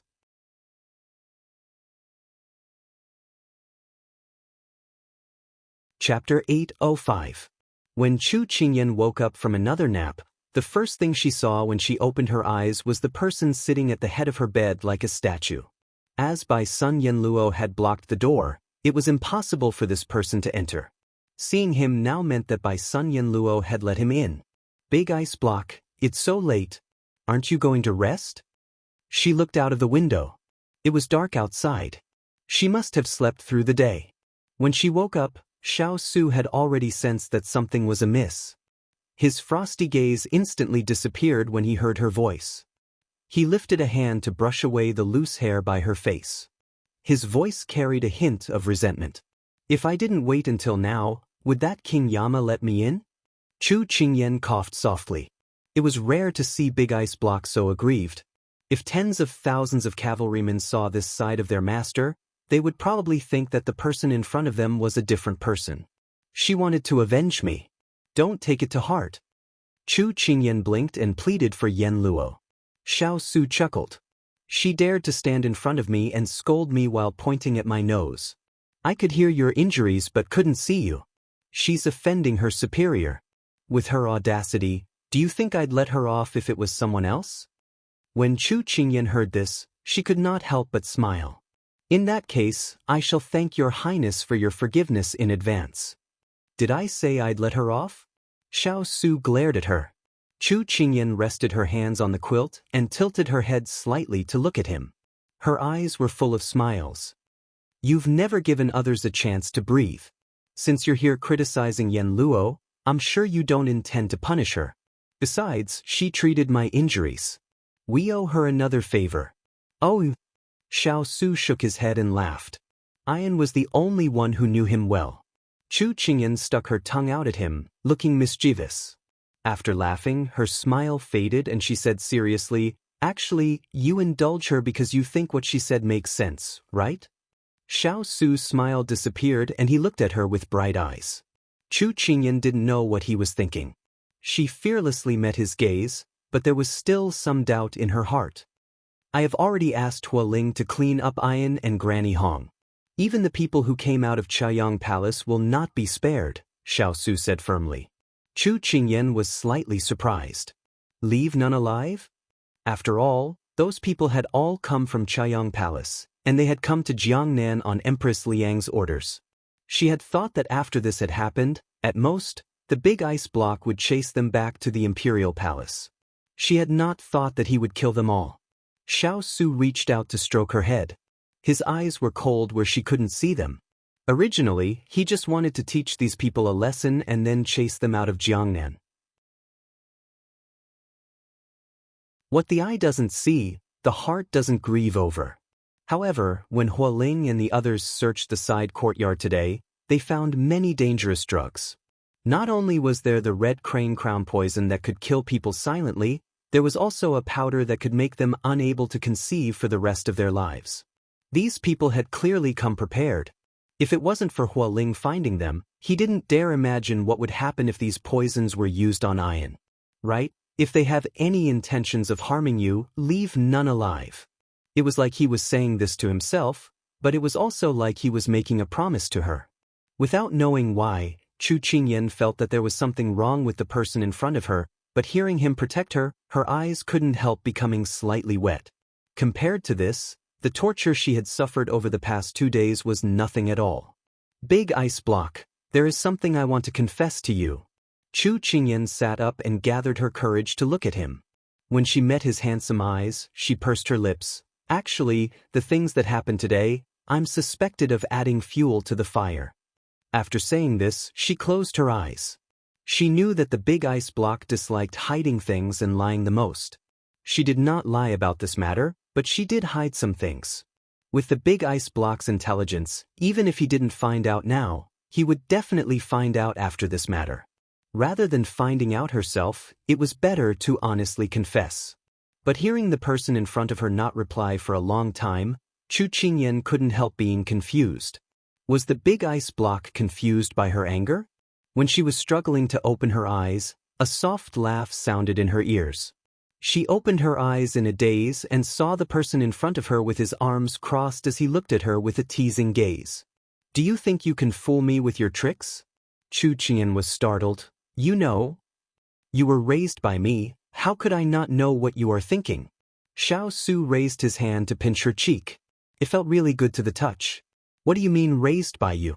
In any case, I've lived alone for 10 years, okay? Then why did you still?" Chu Qingyan opened her mouth, but didn't continue. "You want to ask why I pretended that nothing happened and punished Nanny Hong and the others for you?" Xiao Su continued her words and looked at her with a smile. Chu Qingyan pursed her lips in silent agreement. Xiao Su stared at her for a while, his eyes gradually darkening. "Ayan, you are my future wife, the person I will protect for my entire life, but you don't believe me." Xiao Su had never spoken harshly to Chu Qingyan, but when he said this, it was like a thunderbolt, making her instantly widen her eyes. But Chu Qingyan subconsciously wanted to explain, but she didn't know where to start. She acquiesced to Nanny Hong and the others' unreasonable conditions not only because she didn't want to have a direct conflict with them, but also because she didn't want Big Ice Cube to be involved and be in a dilemma. However, she didn't expect them to come prepared and target her everywhere. Moreover, as long as she relaxed, they could kill her at any time. If it was a real fight, she wouldn't be afraid, but it was impossible to guard against the women's tricks hidden under the embroidery needles in the backyard. She was a person with a big heart and didn't want to be bound by the dirty things in the backyard, so she let Nanny Hong and the others make a big deal out of it. If she wanted to kill Nanny Hong and the others with her own hands, it was actually very simple. It was enough to show mercy and power, but she didn't want to. She could only treat the symptoms, but Big Ice Cube could treat the root of the problem. Xiao Su stood up and walked to the side of the table. Looking at the burning candlelight, He opened his mouth with his back to her and said with a faint voice, "Ian, you're smarter than others. These people are no match for you, but you'd rather wait for me to help you than tell me. Can't I make you trust me wholeheartedly?" Chu Qingyan bit her lip and shook her head, but the person with her back to him couldn't see her movements. Her expression was sad and helpless. "Ian, I won't let go of anyone who hurt you, but..." Xiao Su paused and finally said with a disappointed tone, "Have a good rest." Before Chu Qingyan could call out to him, he had already left. She could only stare at the tightly shut door, feeling dejected and dispirited. "Actually, it's not that I don't trust you, but I'm afraid you'll dislike me. You have a broad mind and outstanding strategies. You definitely don't want to deal with the women in the backyard all day long. If I bother you with these things, I'm afraid you'll think I'm the same as those women, mediocre and jealous. When love is strong to the extreme, it's because you're afraid of losing."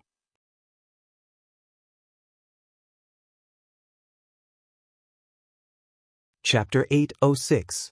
When Xiao Su walked out the door, his cold expression instantly turned into a soft sigh. He slowly walked out. Hua Ling, who was following behind him, had a stomach full of words, so he had to spit them out.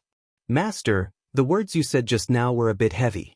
Little princess consort is not that kind of person." When Xiao Su heard this, it seemed like he was complaining for Ian. He couldn't help smiling. The people he had trained for so many years had all been subdued by her in the end. "What kind of person?" Xiao Su asked. Hua Ling hesitated a bit before saying, "Although little princess consort did nothing about Mama Hong's matter and allowed them to make a big fuss, this subordinate believes that little princess consort is not a scheming and vicious person." "Hua Ling, you've only been by her side, but you already know Ian's personality. Not to mention, this king has carefully protected her for so many years, so how could I not know her kindness? If someone didn't step on her bottom line, she would not take the initiative to make a move." Xiao Su thought of her stubborn and wronged appearance tonight, and his heart filled with pity. Then why did Master treat little princess consort like this tonight? Hua Ling couldn't help asking. "Hua Ling, you know what this king wants." Xiao Su stopped walking and looked at the deep moonlight with a desolate look in his eyes. Hua Ling could feel it and felt that his master was a bit impatient. Although little princess consort was smart, she was only 15 years old. He scratched his head, "But little princess consort is still young. Do you want to give her a bit more time?" Xiao Su's eyes were cold. This king is afraid there won't be enough time. Hua Ling was stunned. Xiao Su did not say anything else and looked into the distance. His eyes were unfocused, like he was thinking and sighing. "Ian, I hope that you don't have to wait for me to find you every time. I'm not a god, so I won't be able to see everything every time. I'm afraid that if I'm careless, I'll lose you. I have a lifetime to wait for you to open your heart and trust me with all your heart. But I'm also afraid that the world is unpredictable." In a room in the side courtyard, Liang Danjing and Liang Danbing both had heavy expressions. "Elder sister, Granny Hong and the others and the people we brought out from the Imperial Palace have all been taken away by eldest cousin. Where do you think they will be taken to?" Liang Danbing twisted her handkerchief and asked worriedly. It was not because she cared about them, but because once these people were gone, the strength they could rely on would be reduced by more than half. Liang Danjing's expression was terrible. She took a deep breath and said, "I'm afraid these people are no longer here." "What?" Liang Danbing sucked in a breath of air, extremely shocked. What kind of person is His Highness? Back then, he led 10,000 troops against 30,000 enemy troops. The disparity in strength between us and the enemy was huge, but he still managed to flatten the enemy troops. Do you think such a person is a merciful person? Liang Danjing stood up and walked around the room with a serious expression. "I originally thought that I could borrow Granny Hong and the others' hands to slowly torture Chu Qingyan, but I didn't expect them to be so impatient and want to step on Chu Qingyan under their feet in 2 days. It's really wishful thinking. People from the Imperial Palace are people from the Imperial Palace. Their eyes are high and they think that this is also their Imperial Palace. That's why they are so unscrupulous. If they die, it's not unjust. It's a pity that we lost a helper." Liang Danbing quickly understood and was vexed at losing a useful weapon. A group of useless servants, there's nothing to feel pity about. If they are all so brainless, it's a clean death, so that they won't hinder our hands and feet in the future. Liang Danjing said ruthlessly. Liang Danbing nodded. Indeed, their deaths are not regrettable. The two of them were just young ladies in their prime, yet they were talking about the life and death of others as if they were talking about a few ants. The degree of indifference they showed was frightening. Then what should we do now? Liang Danbing was a little anxious. Today, Granny Hong and the others died, and Chu Qingyan is injured in bed. It seems that the situation is very unfavorable for us. His Highness must be on guard against us sisters. If we sit and wait for death, then I'm afraid that we won't have a chance to rise again. Liang Danjing said calmly. Generally, when she heard this, Liang Danbing knew that her sister had a countermeasure. She couldn't help but ask, what should sister do? Liang Danjing stood by the table, her fingers sliding across the table. Under the candlelight, her fingertips were white, but her nails reflected a frightening cold light. His Highness promised me yesterday, but today was delayed because of Chu Qingyan. Why don't we change it to tonight? Although Liang Danbing didn't understand why she suddenly changed the topic, she always supported her sister's decisions unconditionally. Xiao Su, who had just returned to the courtyard, received a message from a servant, saying that Miss Biao's servant, Lu Ji, had something to report. Xiao Su raised his hand to let her in. Your Highness, my family's miss said that today's invitation was unexpectedly blocked and she doesn't want to break the promise. Why don't we change it to tonight?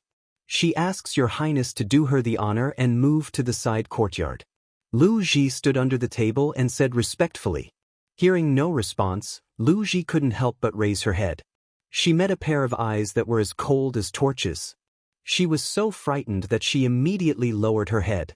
Just a glance was enough to knock into the depths of one's heart. It was too frightening. Xiao Su was indifferent. When did this prince agree to your family's misrequest? Although it wasn't said clearly, it was all your wishful thinking.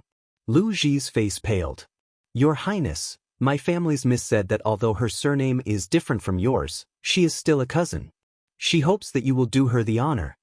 Xiao Su's eyes moved. Was Liang Danjing trying to use the Liang family to threaten him?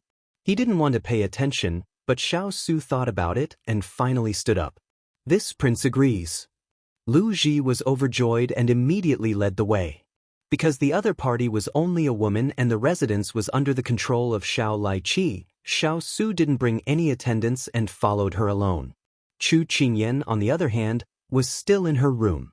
Ever since Xiao Su left, she had sunk into confusion and frustration. Big Ice Cube didn't blame Yen Luo for offending him, nor did he care about his father's criticism. He silently helped her take care of everything and relieved her of her worries. Then, when night fell, he entered the room and stayed by her side. As for her little tricks behind his back, he had long seen through them, but he didn't say anything.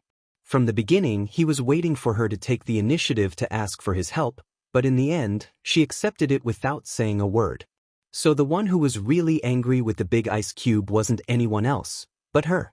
He couldn't blame her for adding fuel to the fire, or it could be said that she didn't care at all. The only thing he wanted was her trust. Thinking of this, Chu Qingyan couldn't help but lift the quilt and get off the bed. If I don't find the big ice cube and clear things up, I'm afraid he'll ignore me for several days. She muttered to herself.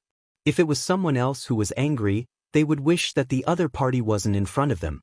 But when he was angry, he would always adopt a one-sided Cold War. He would eat, play, and sit with her, but he would ignore her. Sometimes, Chu Qingyan felt that he was torturing her. But this big ice cube was quite cute. She casually put on a coat and skipped over to Xiao Su's courtyard. It was almost summer, and the wind was a little hot. This night, they were destined to be entangled.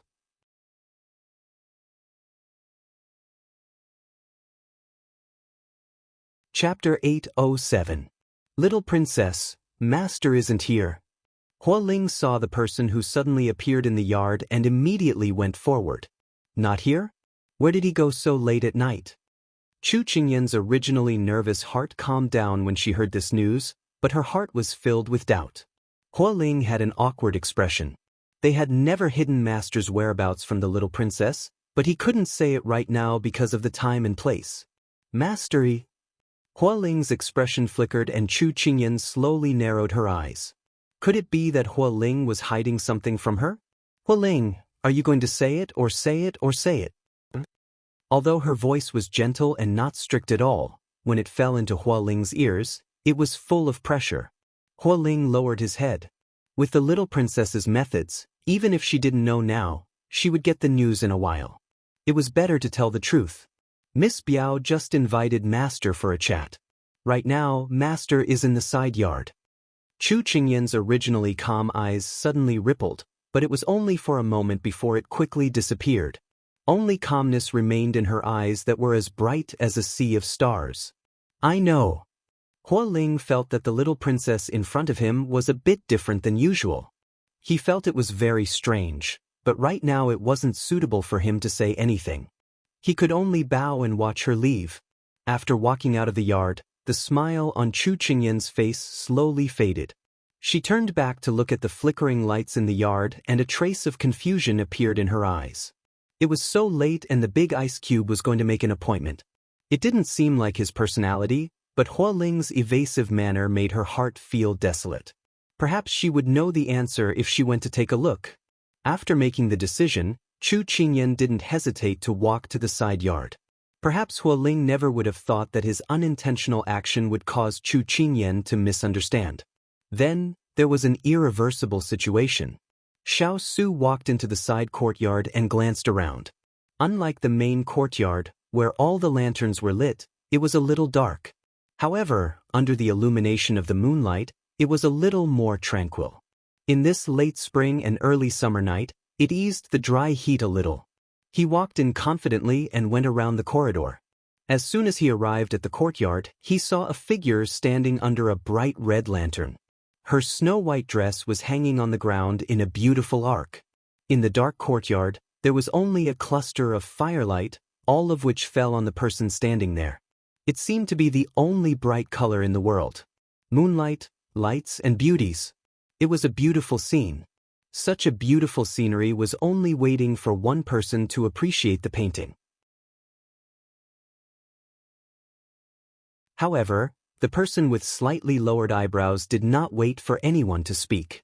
That's right, this person was Liang Danjing. Why was it different from what she had expected? Although it was a bit out of her expectations, Liang Danjing quickly stabilized her mind. For tonight, she had put in a lot of effort. She slowly raised her head and the long hair on her shoulders slowly fell down with her movements. Her eyes were filled with light and her lips curved up at the perfect moment. The silver-white moonlight fell on her body. Her snow-white clothes and black hair were graceful, matching the image of a fairy in the hearts of most men. Your Highness. She softly opened her mouth. Her eyes were filled with shyness and gentle affection. She called him His Highness and not her older cousin. Older cousin, it represented the relationship between the two of them. As for His Highness, it implied that the two of them only had a pure male and female relationship. One name, but it was different. But when her eyes slowly moved to the person 10 steps away, her body froze. The person in front of her had never looked at her. When she shyly raised her head to look at him, he finally turned his head and coldly looked at her, as if she was just a wooden stake beside him. Liang Danjing felt like she was acting out a play, but there were no spectators. Xiao Su indifferently looked at her. What is it? It was already the end of spring, but because of his emotionless voice, she felt a chill from head to toe. Under Xiao Su's gaze, a normal girl's legs would tremble and they would not dare to approach him. But Liang Danjing was not a normal noble girl. Although she panicked, she quickly steadied her breathing. She slowly walked towards Xiao Su, each step carrying the graceful elegance of a noble family. She only stopped when she was 3 steps away from Xiao Su. Your Highness, yesterday I had Lu Ji invite Your Highness. Your Highness said to meet the next day, so I took the liberty to invite you. Your Highness has come, so I am very honored.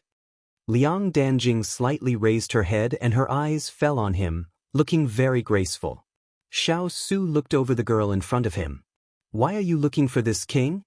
He disdained to say his words a second time, but seeing that she was his imperial mother's niece, Xiao Su impatiently repeated his question. Liang Danjing felt a chill in her face. This kind of chill penetrated her bones. She could clearly feel the other party's impatience. Her face was a bit stiff. Although she was not a peerless beauty, but in terms of beauty, she did not dare to say that she was the most beautiful in the capital, but she was not in the top 3. But the person in front of her did not have the slightest bit of tenderness for the fairer sex and treated her as a passerby that could be casually dismissed. Even Liang Danjing, who pretended to be gentle and skilled, could not calm down. The other party did not even take a move, but she was already flustered. But for her plan, she had to calm down. Liang Danjing naturally could not use the excuse of reminiscing, otherwise the other party would definitely turn around and leave. Your Highness, I want to talk to you about the King of England's imperial concubine, she said with a warm smile. When she said the 3 words imperial concubine of the King of England, Liang Danjing's eyes flashed with a touch of unwillingness. But today, Xiao Su punished Mama Hong and the others because of this title. So, to achieve great things, one does not care about trifles. Today, Chu Qingyan was worthy of this title, but in the future, it was not certain. What qualifications do you have to talk about it? These words were so condescending, so overbearing and arrogant. But when Xiao Su said these words, his expression was as calm as water, making the listener unconsciously feel that he was just narrating a fact. Liang Danjing's face instantly paled. Fortunately, she was wearing a white dress and with the moonlight, it was not so obvious. She did not expect that he would be so straightforward and make people unable to back down. The hands that were folded on her waist slightly tightened. Although her heart was suffering a strong sense of humiliation, she quickly answered, "Perhaps my current status is not qualified to talk about His Highness's imperial concubine. But today, I invited you to help His Highness and the King of England's imperial concubine." Let's hear it. Xiao Su had already planned to leave, but he still asked. Just now, he had already seen that this woman was extremely angry, but she calmed down in an instant. It could be seen that she was very forbearing. Xiao Su felt that it was very rare for the Liang family to raise such a woman, but that was all. He was more concerned about what Liang Danjing would say about Ian. At this time, Chu Qingyan, who had walked to the end of the corridor, looked at the 2 people under the light, and her footsteps instantly froze in place.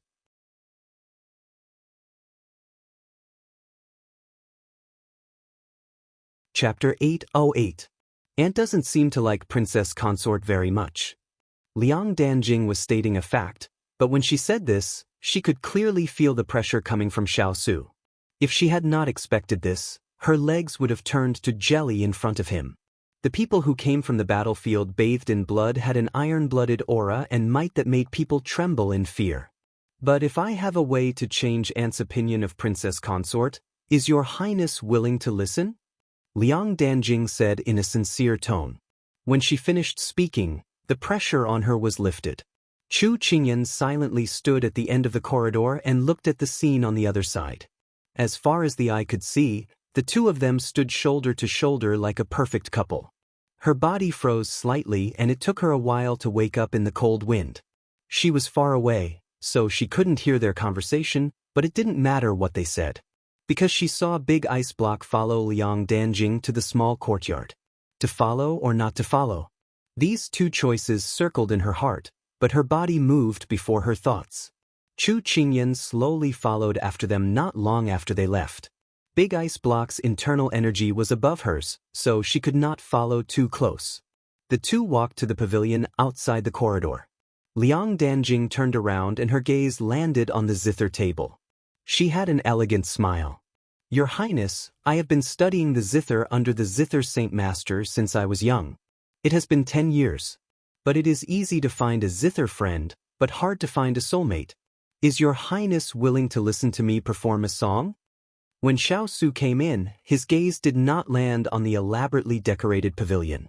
He looked indifferently at the night outside. Hearing this, he raised an eyebrow. "Miss Liang is so refined. It is a pity that Ben Wang likes to play with swords and sticks. I'm afraid that Miss Liang has found the wrong person. This Wang will leave. This reply was very straightforward.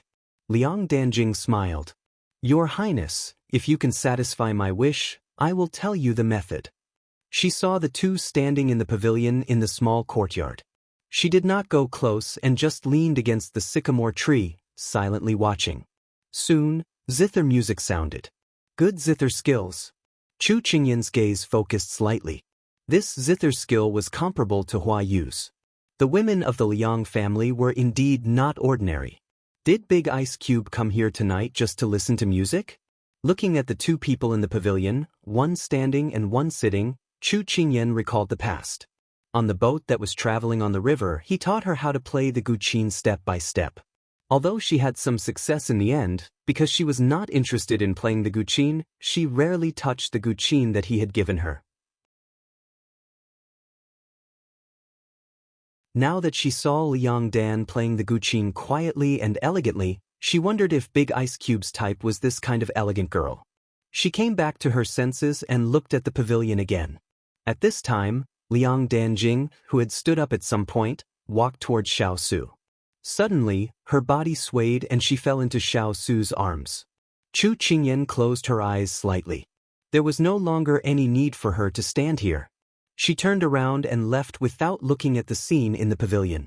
Tathagata's light footsteps were a little more superficial. She turned around so quickly that she did not see that the moment Liang Danjing fell into Xiao Su's arms, she was pushed away by Xiao Su's inner strength. However, from her angle, the two of them seemed to be stuck together. In fact, Liang Danjing did not even touch the corner of his clothes. Liang Danjing was pushed away. She held onto the pillar beside her with both hands, so she did not fall to the ground in a sorry state. Liang Danjing did not expect to be pushed away so ruthlessly. She originally thought that no matter how cold Xiao Su's personality was, it was impossible for him to be so cold to someone who threw herself into his arms. However, when her gaze fell on the empty end of the corridor, a dark light of victory flashed in her eyes. No matter what, she had achieved her goal. Miss Liang, may I ask what method is? His cold gaze fell onto Liang Danjing's body. Xiao Su did not care about her tricks at all because this kind of thing was common since he was young. After Liang Danjing steadied herself, although her face was a bit pale, she was very calm and quickly returned to normal. It was as if the person who fell was not her. Your Highness, thank you for being willing to listen to my zither song and fulfill my wish. Then I'll tell you, the method is actually very simple. Liang Danjing purposely paused. She was not surprised to see Xiao Su's serious expression of listening. She had a plan in her heart. The importance that her big cousin placed on Chu Qingyan seemed to surpass the results of her aunt's investigation. If that was the case, then Chu Qingyan would be a stumbling block for her Liang family and had to be removed. Then your Highness will take a concubine. Her voice was not loud, but it was very resolute. Xiao Su's eyes flashed with impatience. He never thought that he would be played by a little girl. What kind of method was this? Take a concubine? The Liang family? Xiao Su's voice carried a hint of mockery as he asked. Liang Danjing heard the disdain in his words and almost lost the smile on her face. Being disdained by a man like this, even if she had the 7 apertures exquisite heart, she still could not accept it. But since things had reached this point, she had no choice but to continue. Your Highness, Liang Danjing's face was gentle, but her voice was more serious than before. The Liang family is aunt's maternal family. If there is someone from the Liang family by your Highness' side, then aunt will be reassured. The Liang family will also give you a helping hand so that you will have no worries. If these obscure words came from the mouth of a man, Xiao Su would not be surprised. But when it came from the mouth of a 16-year-old girl, he was a bit surprised.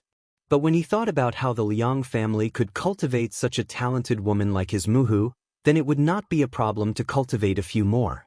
But this kind of intelligent and daring girl, who did not show any fear under his deliberate coercion, if she did not cross his bottom line, maybe he would see her in a different light. What a pity! If Ben Wang wants something, I will personally take it and will not use the hands of others. As for the method you mentioned, for the sake of the Liang family, Ben Wang will pretend that I did not hear it.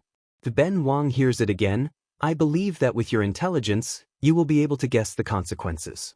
Xiao Su's cold gaze swept across Liang Danjing's face. She felt her neck become cold, as if there was an invisible knife on it, pointing at her life. She froze in place, as if she was frozen to the point of not daring to move. After turning around, Xiao Su left behind a sentence before leaving the pavilion. Your zither, compared to iron, is thousands of miles away. What Liang Danjing didn't know was that in Xiao Su's eyes, even if his little fellow was singing like a crow, in his ears, it was the best sound of nature. How could he allow himself to be outdone? Liang Danjing had just been released from that suffocating pressure, but his words made her face turn pale. This was the first time she had been so thoroughly humiliated by someone. How could that person who only knew how to play with swords and spears compare to her zither skills? Chu Qingyan, she must get rid of her.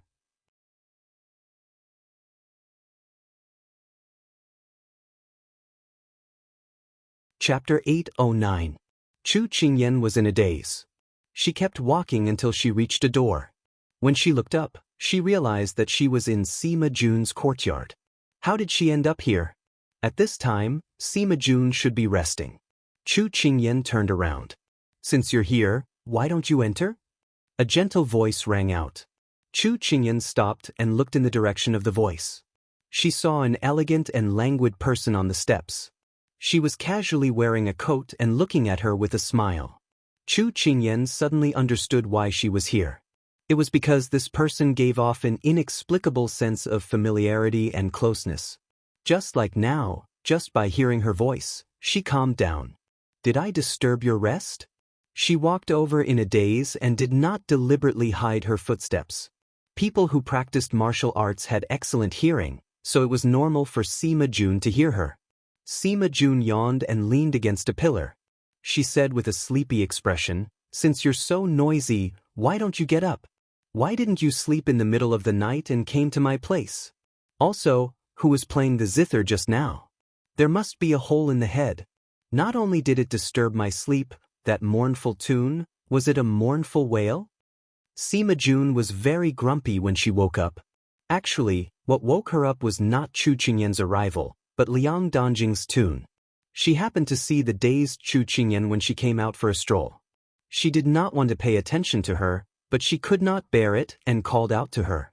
She did not expect that the melodious zither music in her ears would become a mournful wail in Sima Jun's eyes. She could not help but laugh, and the gloominess in her chest lessened. You don't know how to play the zither? Although it was a question, Chu Qingyan used a tone full of certainty.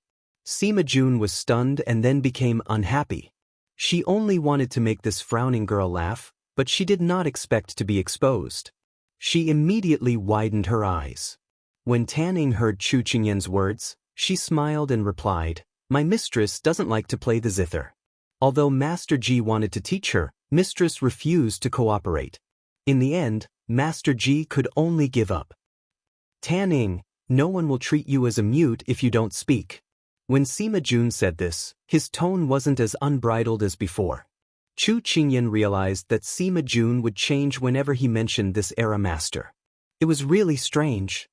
Then from now on, Tanning will be a piece of wood. "Master, please continue." Tanning stuck out her tongue and then stood in the shadows at the side, wholeheartedly being her piece of wood. "All right, do you want me to have a drink with you?" Sima Jun glanced at his mischievous subordinate, then turned around and asked sincerely. In her opinion, the little girl in front of her needed wine to relieve her worries. Chu Qingyan shook her head. "If you don't want to go back to your room so soon, then take a walk with me." Sima Jun hesitated between the warm blanket and the lovelorn little sister in front of her. She closed her eyes and reluctantly chose the latter.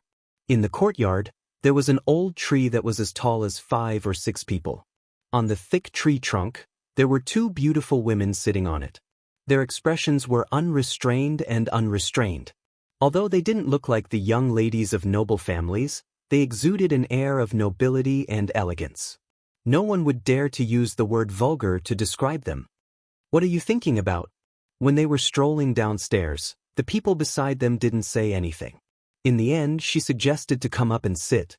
Until now, the two of them had already sat for the time needed to brew a cup of tea. When Chu Qingyan heard this, she took a deep breath and spread out her hands. I'm absorbing the essence of heaven and earth, bathing in the moonlight of the night. Hearing such annoying words, Sima Jun knocked her head without holding back. I'm really stupid to not sleep on the big bed and accompany you to go crazy here. Chu Qingyan covered her head and looked at her bitterly. Sima Jun also admitted defeat under her gaze. Alright, since you don't want to say it, then don't say it. When she heard this, Chu Qingyan turned to look at Sima Jun. She tilted her head slightly and asked in a half-serious, half-joking tone, Sima, do you believe in a pair for life? The teasing smile on Sima Jun's face gradually faded. Her gaze was distant. Although I don't know why you're asking this, I'm afraid the answer I have is not what you want. Chu Qingyan was silent. Sima Jun looked at her eyes lonely. Perhaps there is such a thing in this world, but I've never believed that I would be so lucky to meet it. Since that's the case, I might as well not believe it. This way, I won't have any expectations. Since there's no expectations, there won't be any expectations. When she said this, Sima Jun's gaze turned to the dark sky. She said faintly, if there's no expectations, there won't be any disappointment. Love is poison. I've always cherished my life, so I don't touch it. Chu Qingyan didn't expect that she would see such a different Sima Jun when she blurted out her question. The answer was indeed not what she wanted, but this answer surprised her. This Sima Jun was even more shocking than what she knew. Just as Chu Qingyan didn't know how to reply, Sima Jun's expression changed. She winked at her. There are some things that you can't answer by asking others. What's important is that you answer with your own heart. Little girl, your feelings for him have sprouted. But if you suffer a setback, perhaps your relationship will become stronger. I wish you good luck. With that, Sima Jun jumped down from the tree with her back facing her. She yawned and waved at her. Go back and rest. I'm leaving tomorrow. Don't laze around in bed and miss the time to send me off. Chu Qingyan looked at her valiant back and smiled. Yesterday, Sima Jun had asked her to postpone her departure for a day. She had agreed. She was leaving tomorrow. Perhaps it was because of Sima Jun's departure that she couldn't bear to part with him. Coupled with what had happened tonight, she had unknowingly walked here. She leaned against the tree trunk and looked up at the moonlight. Her eyes were filled with confusion. The scenes that had happened in the corridor and in the pavilion tonight kept replaying in front of her eyes. Sima Jun was right. Her answer wasn't what she wanted. But would the real answer be what she wanted? Big Ice Cube said that he wanted her to trust him. But when she turned around, something like this happened. Chu Qingyan pursed her lips and covered her eyes with her hands. The moonlight in front of her made her think of the two silhouettes standing under the light. And not far from the old tree, a dark figure was hidden in the darkness. No one noticed it. It was Xiao Su who had rushed over. When he came back from the side courtyard, he remembered his harsh tone and changed direction to the little fellow's courtyard. But Xining said that she had followed him out when he left. She was still injured. How could she run around? Later on, Turin came to report that she was in Sima Jun's courtyard. He was worried and immediately rushed over. But he heard her question to Sima Jun, little fellow, do you still not believe me? The person on the tree covered her eyes in loneliness. And the person under the tree looked up with sadness.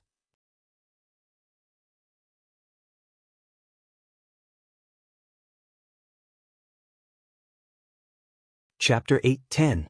Xiao had been cooped up in the manor for an entire day. Her emotions went from shame to confusion, to anxiety, and then to shame. Because the person she was waiting for was nowhere to be seen. This stinky man, is he really not going to admit it? She slammed the table. When Xiao said this, her tone was furious, but if one looked carefully, one could hear a bit of disappointment. Her personal maid, Xiao, walked in at this time. Seeing that her mistress had not left the manor for an entire day, she smiled and suggested, Mistress, I heard that a new restaurant opened on East Street. Do you want to try it? Not going, not going. Then Linlang Pavilion has some new things. Do you want to take a look? Not going, not going. Seeing that her mistress did not have her usual arrogance and was dispirited, Xiao Yu could not help but be surprised. Hua Xiao was furious, but there was no movement in the Lin Manor.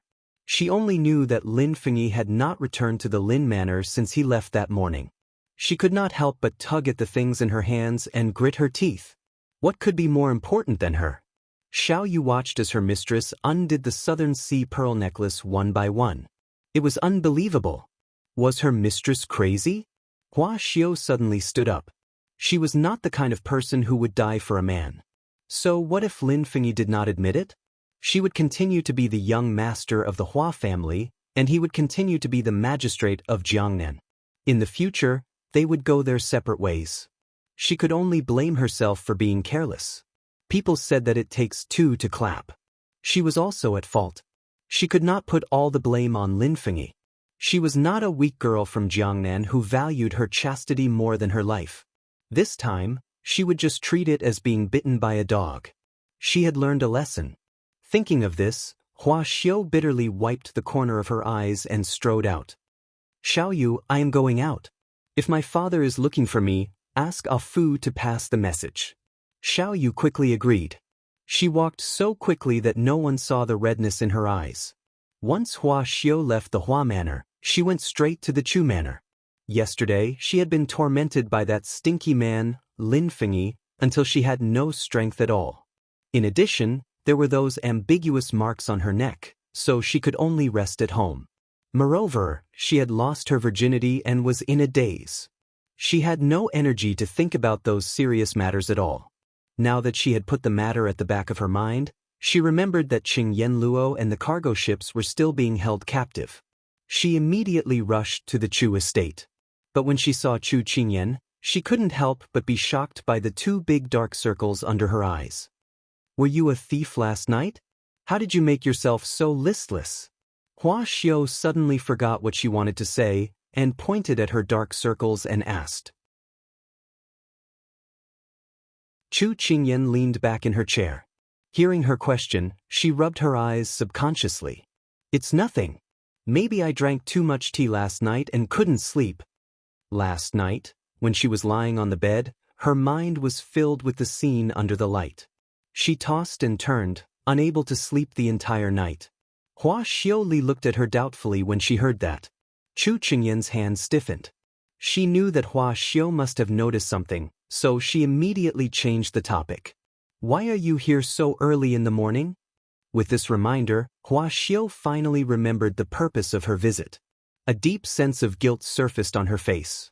Qingyan, I'm here to offer a humble apology. I was the one who asked Lin Fengyi to keep the news of Qing Yanluo and the cargo ships a secret. I wanted to rely on myself to get him to release them, but unfortunately, she couldn't help but hang her head at the end.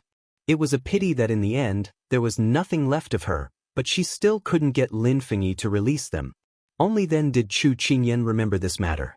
She had been so busy with the arrival of the people from the capital that she had forgotten to inform Hua Xiao. Right at this moment, a crisp voice sounded. I heard that Xiao is here, so I specially came to welcome you. Hua Xiao abruptly raised her head and looked at Chu Qingyan in astonishment. Under her smiling gaze, she immediately turned to the door. She saw Qing Yanluo striding into the room, dressed in a bright green dress. You, weren't you detained? Hua Xiao couldn't believe that she would see her here. When Qing Yanluo saw the look on Hua Xiao's face, she thought that it was because she hadn't seen her for too long and missed her. She giggled and said, I came back yesterday, but the moment I came back, I saw that Qingyan was injured. I was so focused on treating her that I forgot to inform you. But, do you miss me very much? Hua Xiao felt that something wasn't right, so she turned to look at Chu Qingyan. Chu Qingyan, who had been called out by Qing Yanluo, smiled and met Hua Xiao's gaze. Her eyes curved into crescents as she explained, It's like this. Lord Lin is investigating a case and needs to conduct a strict inspection of the traveling merchants coming and going at the docks. Lord Lin informed us that our cargo ship had been detained. He said that as long as there were no problems after the inspection, we would immediately release the ship. I wanted to inform you, but you went to look for Lord Lin. I thought that Lord Lin would tell you about this, so I didn't send anyone to inform you. When Xiao heard this, she felt as if a bolt from the blue had struck her. She had been fooled by that bastard Lin Fengyi. He had been completely fooled. Lin Fengyi clearly knew that she was looking for him because of the detention of the ship, but he pretended to be ignorant and watched her scratch her ears and cheeks, doing all sorts of foolish things. If he had told her clearly, how could such a ridiculous thing have happened? At this moment, Xiao hated Lin Fengyi to the core. When Chu Qingyan finished speaking, she noticed that the person in front of her was turning pale. She asked belatedly, "Didn't Lord Lin tell you clearly?" Xiao clenched her fists and gritted her teeth. "That bastard!" With that, Xiao stomped her feet and ran out without another word. Chu Qingyan and Cheng Yenluo were left looking at each other in dismay. What's going on? However, Xiao had always been reliable. Although the two of them were surprised, they let her do as she pleased. They guessed that the young couple had a quarrel. At this moment, Cheng Yenluo sat down in front of Chu Qingyan. She glanced at her expression and hit the nail on the head. "You didn't sleep last night?" Chu Qingyan was slightly taken aback. As expected, nothing could be hidden from a doctor like her. There were many things in her heart that she wanted to vent. However, when she thought of how Yenluo had pointed at Big Ice and scolded her yesterday, she knew that Yenluo might turn the entire Chu estate upside down if she spoke. Everyone knew that the two young misses of the Liang family had come to Jiangnan for the sake of Sima Zhao. However, if Yenluo helped her vent her anger, it would directly expose their motives. When the time came, things might get messed up. Just as she was thinking of an excuse to muddle through, Xining came in with a servant girl. "Master, Miss Biao's servant girl, Lu Ji, said that she has an urgent matter to discuss with you." Xining bowed and reported. Chu Qingyan nodded. Xining retreated to the side, revealing Lu Ji behind her. Lu Ji stepped forward and said, "Your Highness, my master has an urgent matter to discuss with you. I wonder if your Highness can move to the side courtyard?" Chu Qingyan subconsciously frowned. What could Liang Danjing want from her at this time?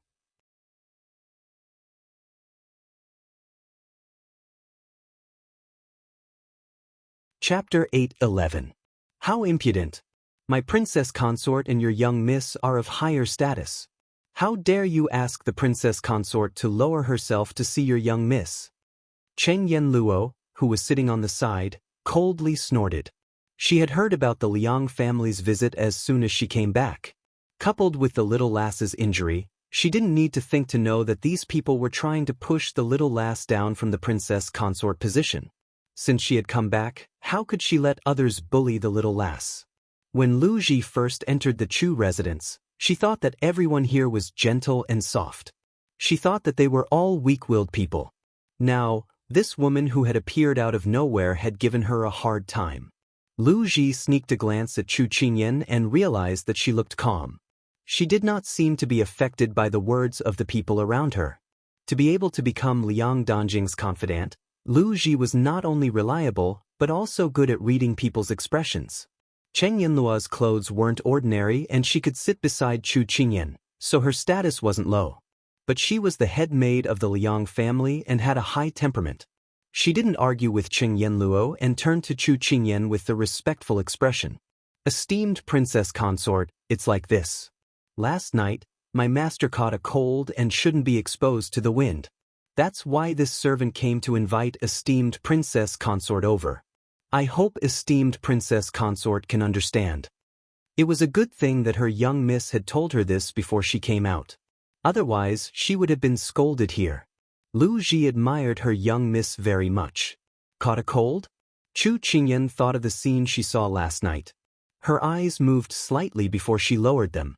Liang Danjing wanted to use the maid's mouth to tell her that she caught a cold playing the zither for the big ice cube last night? Was she trying to show off to her? Cheng Yenluo looked at Chu Qingyan's expression and felt that something was wrong. She immediately questioned, "It's almost summer. How could she catch a cold?" Lu Ji sighed. "My young Mrs. Body has been weak since she was young, so she has never stopped falling sick." There was nothing wrong with her words. Chu Qingyan and Cheng Yenluo looked at each other. This invitation was a bit thought-provoking. Cheng Yenluo, What do you plan to do? Chu Qingyan, what do you think? Cheng Yen Luo, I think this is a trap. You should decline. Chu Qingyan, they've already come knocking, isn't it inappropriate not to go? Cheng Yen Luo, then be careful. After the two exchanged glances, Chu Qingyan stood up and said to Lu Ji, if that's the case, let's go. 2. Lu Ji quickly bowed and thanked him. After a few hours, she once again stepped into this side courtyard. His state of mind was completely different from last night. When they passed by the pavilion, Chu Qingyan's gaze fell on it for a moment before she looked away. Soon, they arrived at the door of the room. Lu Ji made a sound from the outside, and when she heard a reply from the person inside, she pushed the door open and led Chu Qingyan in. The moment Chu Qingyan stood outside the door, she suddenly had the illusion that the person inside was the host and she was the guest. She smiled self-deprecatingly. When she stepped in, her expression returned to its usual calm and composed state. Sister Chu, you're here? She heard a joyful voice the moment she entered, followed by a few coughs. Chu Qingyan looked over and saw Liang Danjing coughing softly with a handkerchief over her mouth. Her eyes rippled and she quickly walked up to her. Cousin Jing, why are you coughing so badly? Did you send for a doctor? The words Cousin Jing clearly indicated her identity. She was her eldest cousin brother's wife, her cousin-in-law.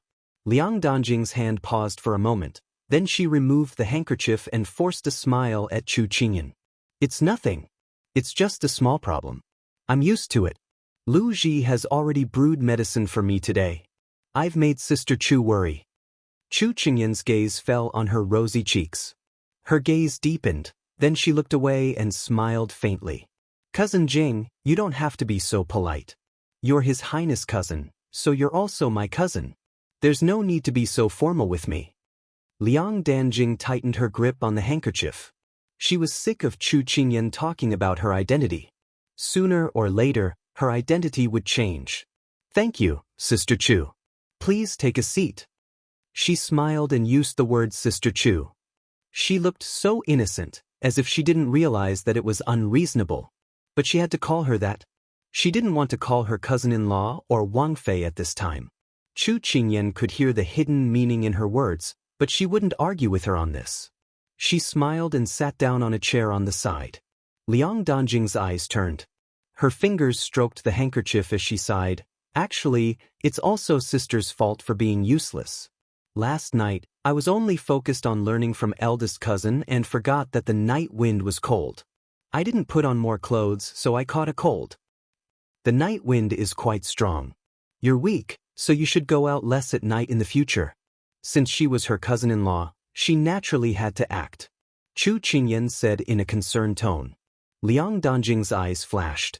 She originally wanted to use this matter to sow discord between Chu Qingyan and eldest cousin, but she didn't expect her to be so nonchalant.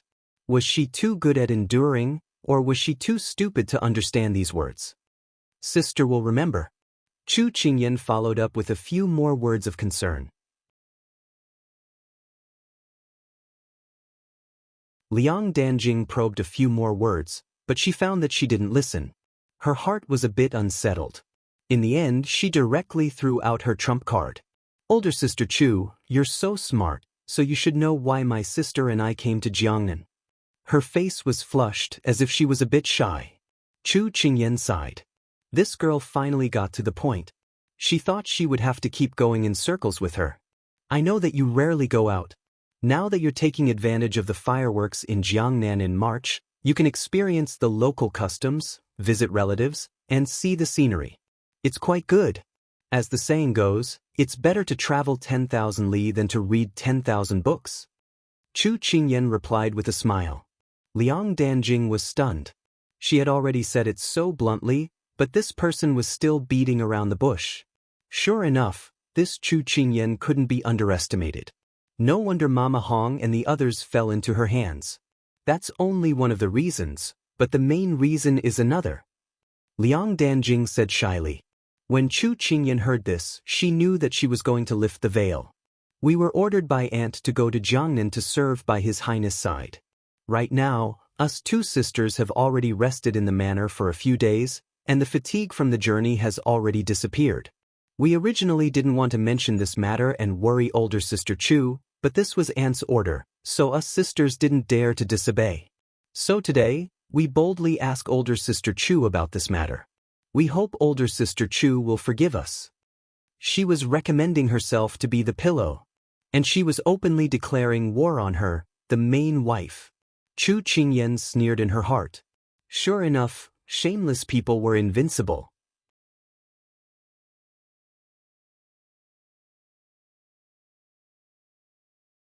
Chapter 8:12. Chu Qingyan looked up at her with a normal expression. I'm afraid that cousin will have to speak to His Highness about this matter. I can't make the decision. Liang Danjing seemed to have already expected her to answer like this. She smiled calmly. Younger sister knows that eldest cousin will have to make the decision, but, speaking up to this point, Liang Danjing paused as if she wanted to keep people in suspense. Then she slowly said, if elder sister doesn't agree, even if it's in front of His Highness, he won't agree. Chu Qingyan recalled their intimate actions last night. Hearing her say this now, she couldn't help but twitch the corner of her lips.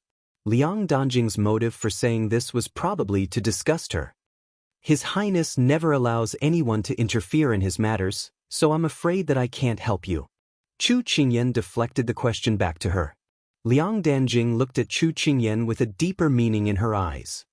For this matter, if elder sister can't help, then younger sister feels that no one else can. Younger cousin, what do you mean? Could it be that you think that I'm purposely refusing to help? Chu Qingyan heard the implied meaning in her words, and her expression couldn't help but darken. Younger sister doesn't dare. Although that was what she said, Liang Danjing's words were full of suspicion. Chu Qingyan scoffed in her heart. Half leaning on the back of the chair, her expression was indifferent. Younger cousin, a straightforward person doesn't resort to insinuations. If you have something to say, just say it. Liang Danjing looked at Chu Qingyan's calm face and sighed in her heart.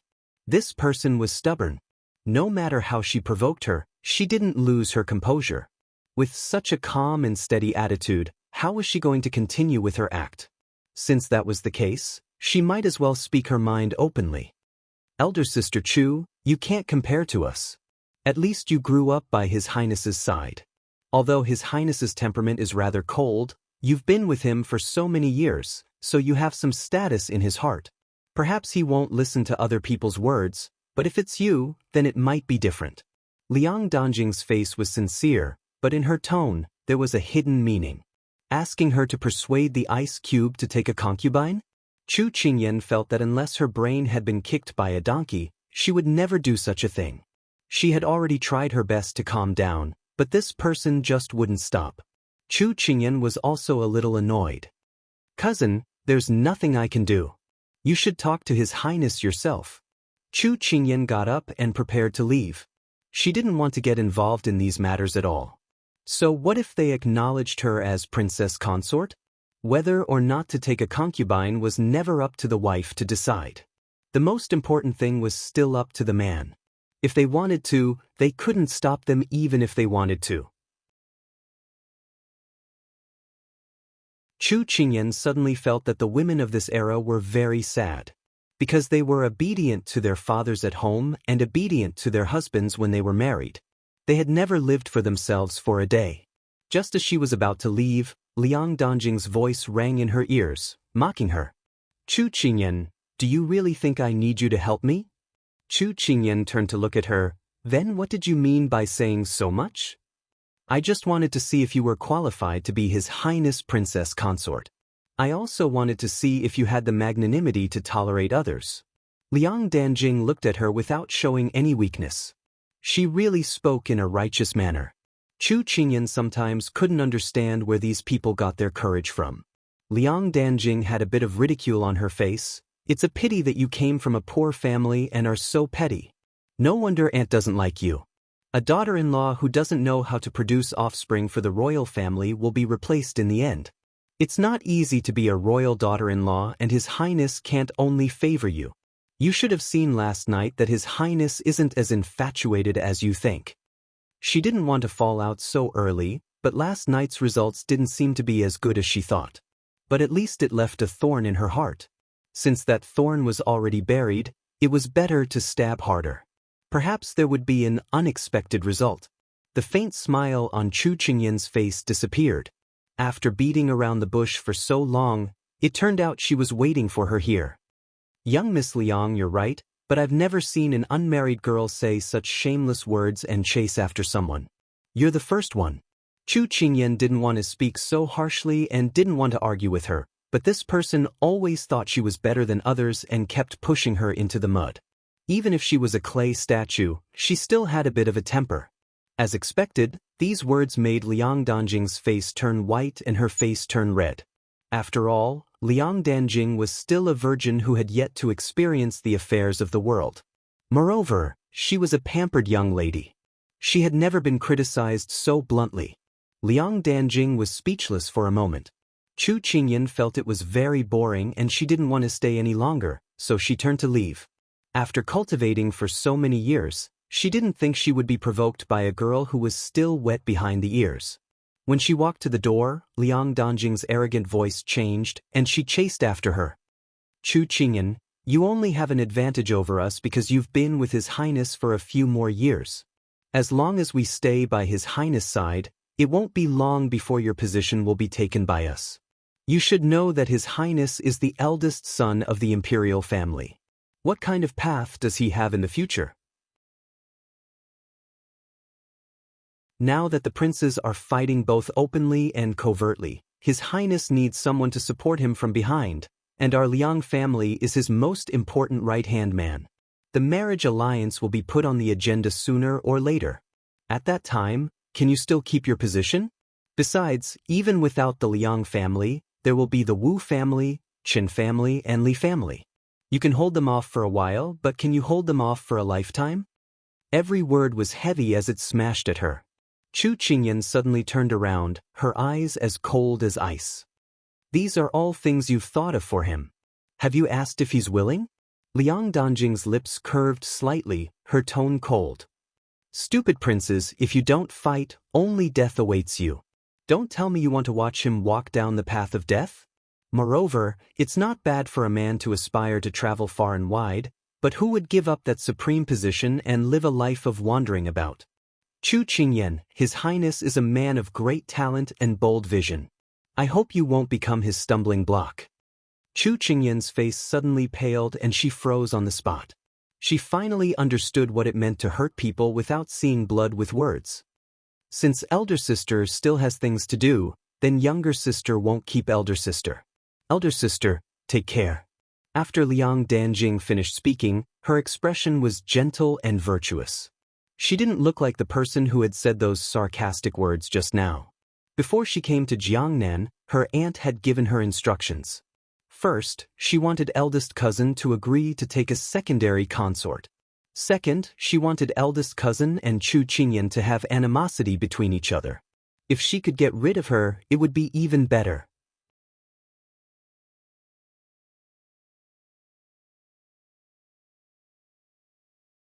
Chapter 8:13. Master, I heard from Xining that the young princess consort went to the side courtyard. Hua Ling stood in front of the table and reported.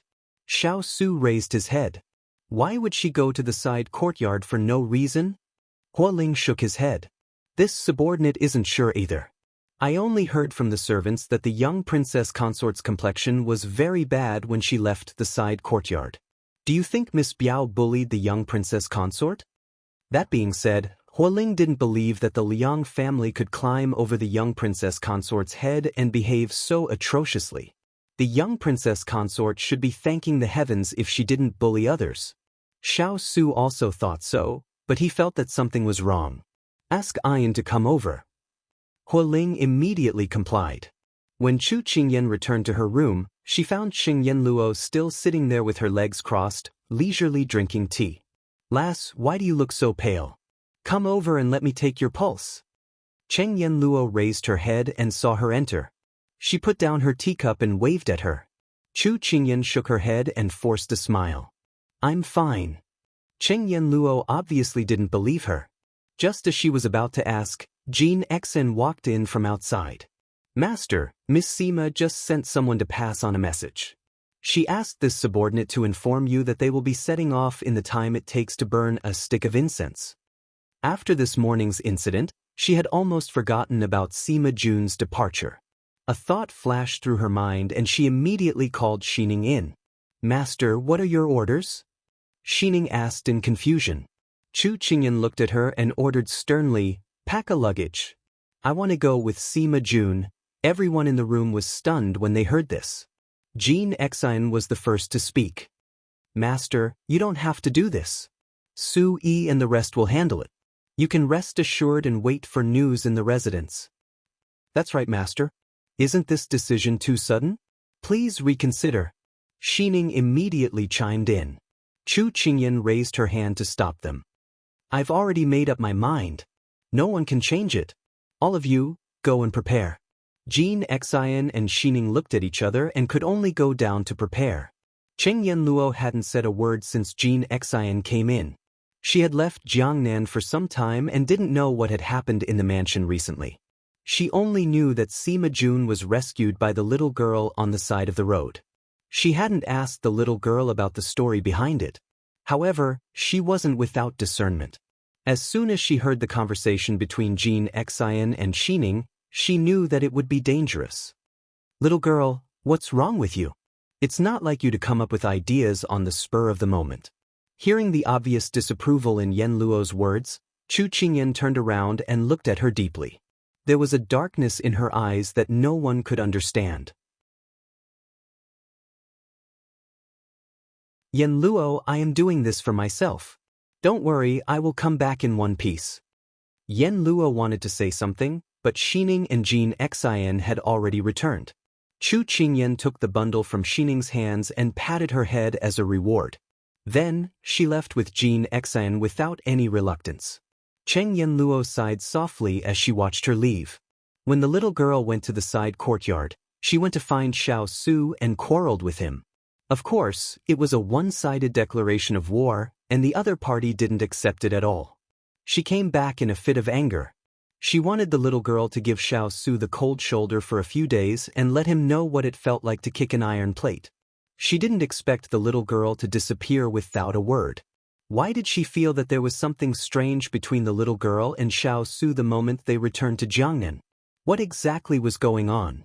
Was there something she didn't know? Cheng Yanluo frowned, puzzled.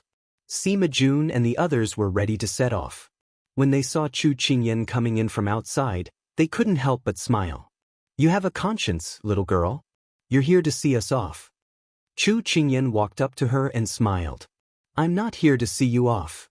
What? Sima Jun noticed the bundle she was carrying and seemed to have guessed the answer. Chu Qingyan patted the bundle on her shoulder and said casually, I don't think your journey will be easy, so I might as well help you to the end. I'll accompany you on this journey. So nice? Sima Jun raised her eyebrows. What do you think? Chu Qingyan smiled sweetly, then waved at Su. Su Yi understood and quickly brought out 2 horses from the stables. Chu Qingyan quickly mounted the horses and said to Sima Jun, hurry up. Otherwise, it'll be dark and we can't leave the city. With that, she took the lead and left through the back door. Even though she was full of doubts, Sima Jun still leaped onto the horse and pulled the reins to catch up with the people in front. Then, everyone followed suit. 20 to 30 horses left the city in no time. But at the intersection, Sima Jun stopped. Chu Qingyan couldn't help but ride back to her side. What's the matter? We haven't walked for long and you can't walk anymore? Chu Qingyan deliberately teased her. Sima Jun leaned on the horse and looked at her leisurely. Tell me honestly, did you quarrel with your highness and use me as an excuse to run away from home? Run away from home? Chu Qingyan pursed her lips. Do you think I'll be so impulsive and senseless? A woman in love has always had an IQ of 0, Sima Jun said mercilessly. Chu Qingyan felt that if she talked to this person, she would always be insulted to the point of no return. If she didn't make things clear to her, she probably wouldn't leave. Chu Qingyan couldn't help but shrug her shoulders. There are a few annoying people in the residence and I don't want to interact with them. Moreover, I'm in a one-sided Cold War with him. Don't tell me I'm not allowed to go out for a walk to relieve my boredom? Are you satisfied with this reason? What are you running away from? Sima Jun hit the nail on the head. Chu Qingyan stared at her innocently. I'm playing my own game. What's there to run away from?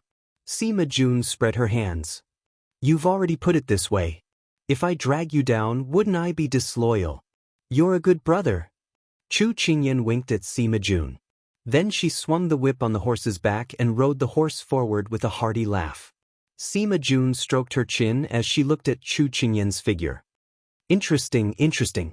After saying that, she caught up with Chu Qingyan and said in a clear voice, This place is spacious. Let's have a competition to see who can reach the bridge in front first. The loser will treat us to a meal. All right. It's a deal. Dust rose up, obscuring the figures in front. Hua Ling came to find Chu Qingyan on his master's orders, but he met Turin on the way. The two of them talked for a bit and wasted some time. When he arrived at Chu Qingyan's courtyard, he heard Xining say that his young princess had already left with Sima Jun.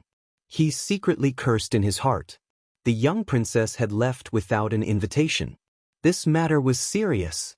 He immediately sent people to chase after the young princess while he quickly flew to the study. He was afraid that he wouldn't make it in time, so he used his qinggong. This matter would create a storm in the manor. He had to quickly tell his master. Chu Qingyan didn't know that once she left, the entire Chu manor would be in chaos.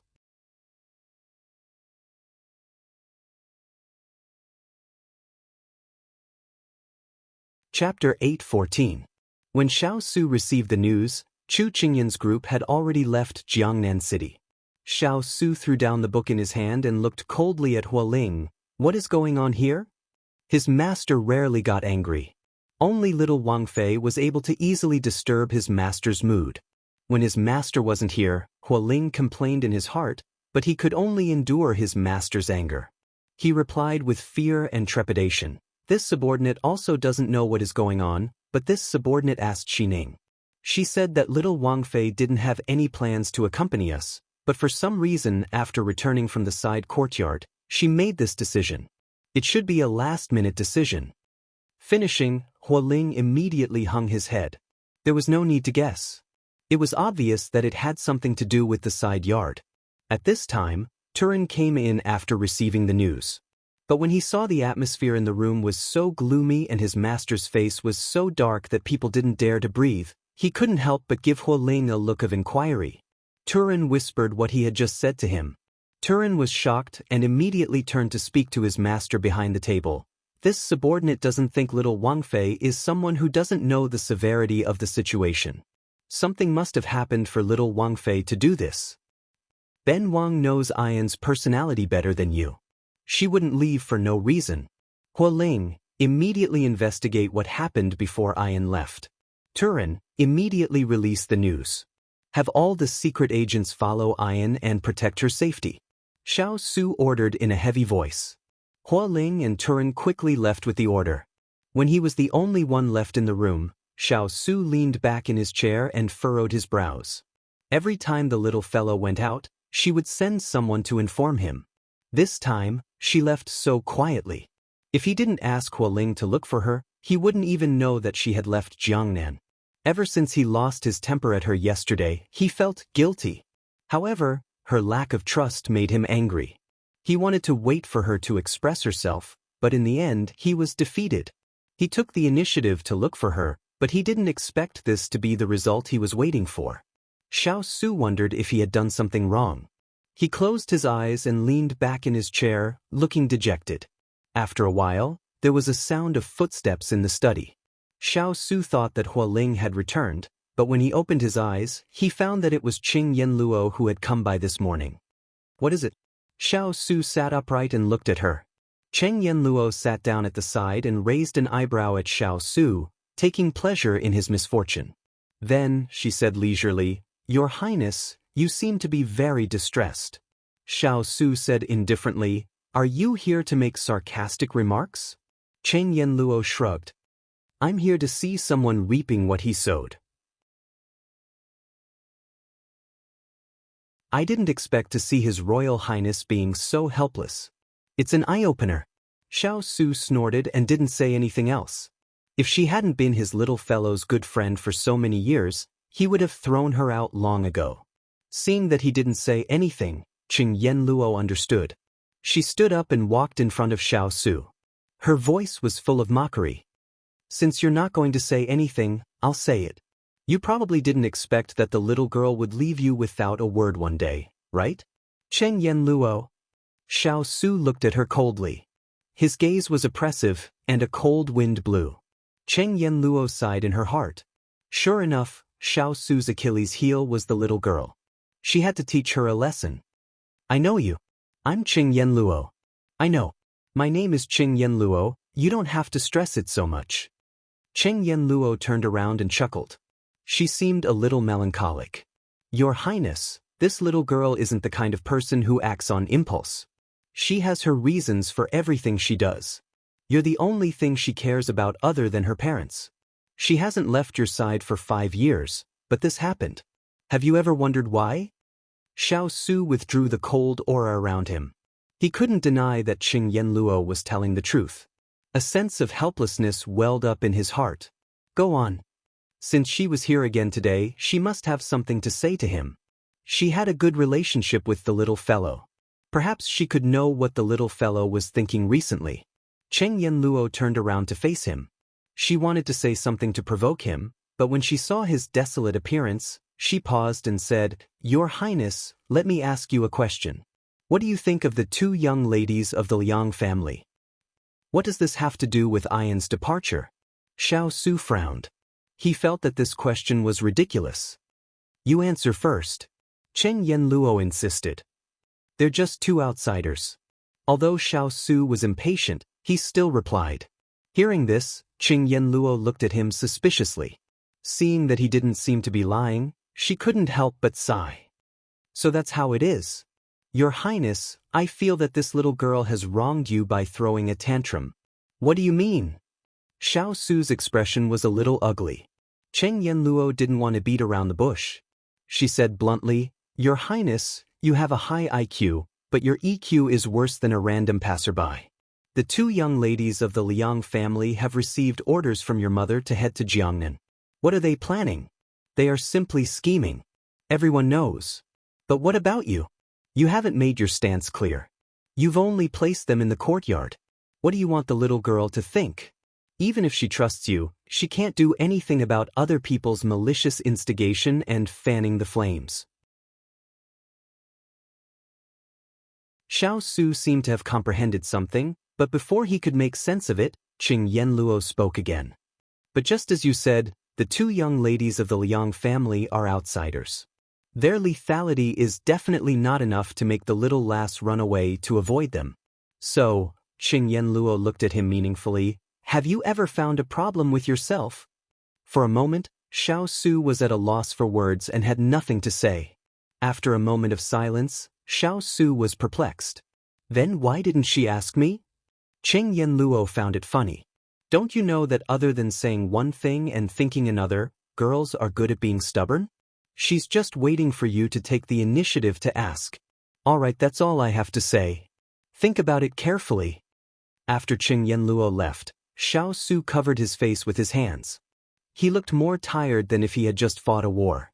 And right at this time, Hualing walked in hurriedly. Master, this subordinate has found it. Xiao Su regained his composure in an instant. He looked sternly at the subordinate in front of him. Speak. Hualing immediately repeated the conversation between his little Wang Fei and Liang Danjing today.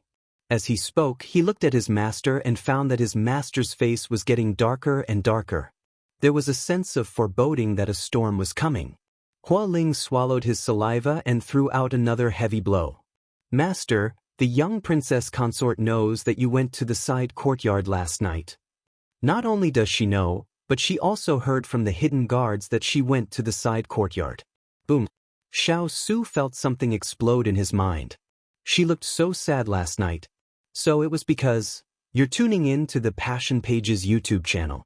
We're so grateful for your support, and don't forget to subscribe to join us on this incredible journey through captivating stories.